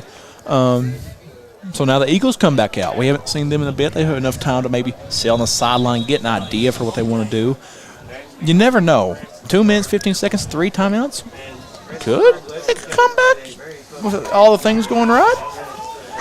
You got hypotheticals, guys. So we always like to take time and thank our folks at home for watching and staying with us here on Bluegrass Sports Nation. Appreciate all you fans, and we appreciate all our sponsors. We've had a good list here today. We appreciate the Buckhorn Children's Home and Family Services for making this their game of the week, and appreciate our fine sponsors. Appreciate our fans at home for listening in and staying with us here tonight.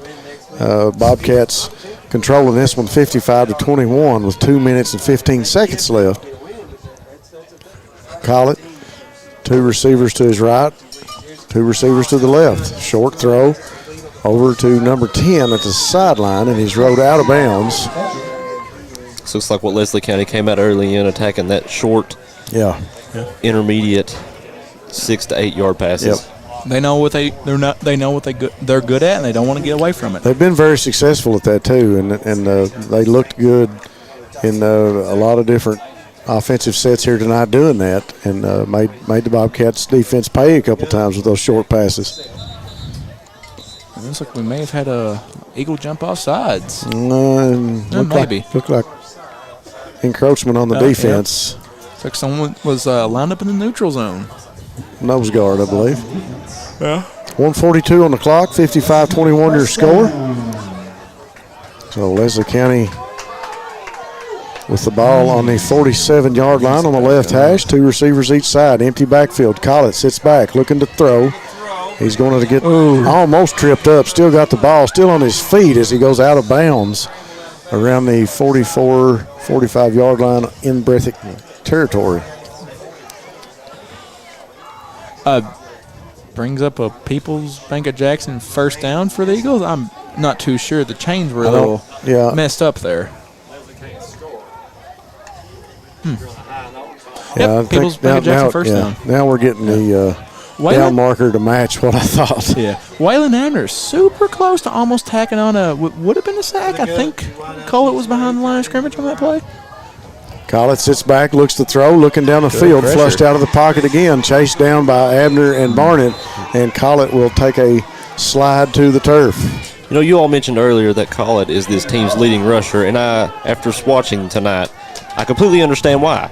They run primarily out of the empty, and he rolls out a lot, and that puts him in positions to get a lot of yards on the ground. Yeah, he can pick up some big yards quick, too. And especially when you have a good quarterback like this, you want to pressure him. So he's maybe, like we were talking earlier, got that sixth sense to know when a sack's coming and just roll out, make what he can on his legs. Showing the 5 wide receiver. 5 receivers to the right. He's going to throw across the middle. He's got a man there, makes the catch. Put that on a line to number 6. Caden Shepard for a People's Bank of Jackson first down. 55-21 with 34 seconds on the clock.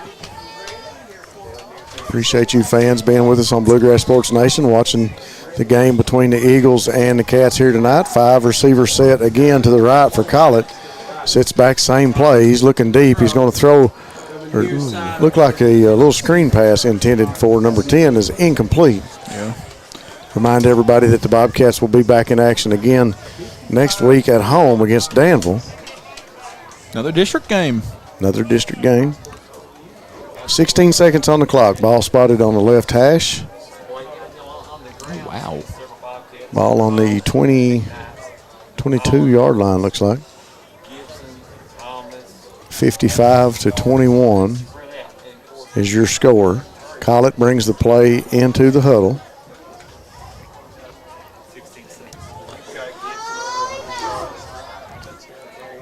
Eagles trying to tack on another 6 points here before the clock winds down. Collett sits back, flushed out of the pocket, rolls to his right, throws for the end zone, picked off, got an interception, and that is Barker up the sideline with nobody else to beat at the 30, the 20, and somebody coming in to track him down. I couldn't get the number, but Barker. I think that was number 24. Wow. Tanner Sizemore tracked down Barker. Super close to a pick Almost. 6. He wanted that one. Austin Barker picks it off in the end zone and brings it all the way back to about the 3 or 4 yard line. Wow. What a way to end the game right now. Yeah. Great game from the Bobcats, man. I mean, they did everything we asked of them in the keys. The Bobcats go away victorious 55-21. We'll take a quick break, and we'll be back to recap this one and name the player of the game. We'll be back after this message. Jackson Physical Therapy is your locally owned and operated physical therapy clinic, serving Jackson and the surrounding areas.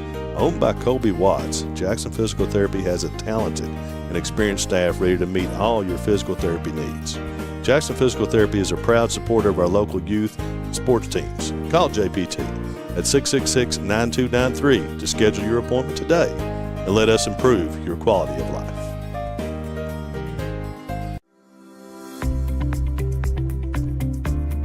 People's Bank is proud to continue to invest in the Bluegrass State. Our team has years of experience right here in Eastern Kentucky.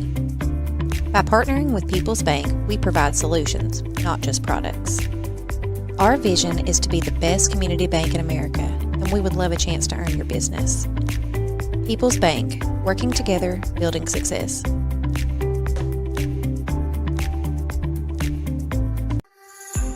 Family and hometown pharmacies have been serving Breathitt County for over 20 years and are proud to support our local athletes.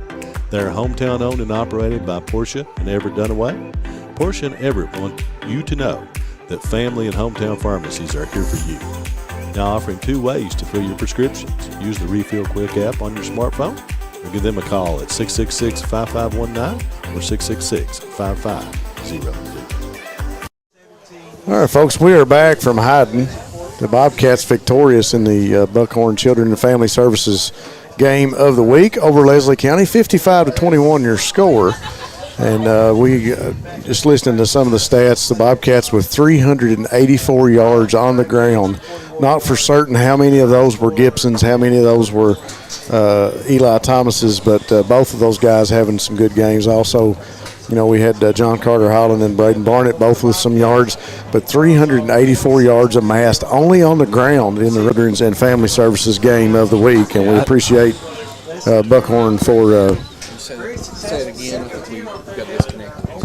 Okay, once again, in the Buckhorn Children's and Family Services game of the week, we would it's an easy choice for us to present Eli Thomas with the player of the game here tonight for the Bobcats. We know he amassed most of those 384 yards that the Bobcats had on the ground. Yeah. So I think I mentioned it a ton throughout this game. That this is definitely his breakout game. Yeah. This is the game where he's showed out, show what he can do. He has hit the hole in between the tackles, and he has busted out big plays on the side. He looked really good tonight, and defensively, Brad, you know, we think a lot about what we did right on defense too, and Jaden Gibson played a great game defensively.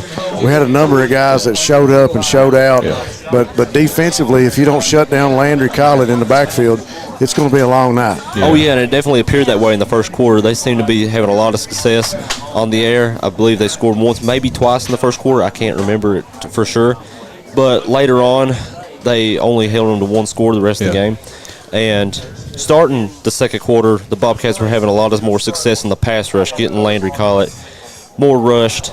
He had less time to throw the ball, and ultimately his throws weren't as accurate, and he wasn't able to hit his open receivers like he was able to early on in the game. Yeah, and a great showing by the defense, especially for Justin Combs' first game back on the sideline.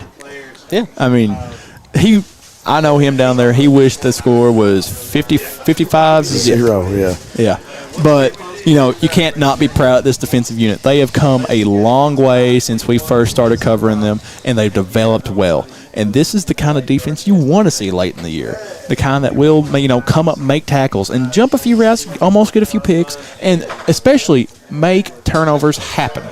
This is it was a big key point for Breathitt to limit turnovers, and you know, they've done that and also made some turnovers themselves.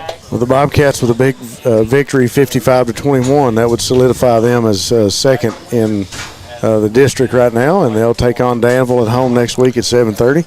I'd like to say we appreciate all of our sponsors, appreciate those folks at home listening in and staying with us.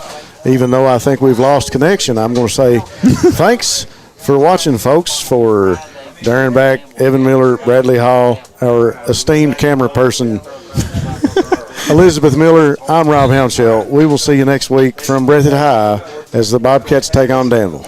Whew.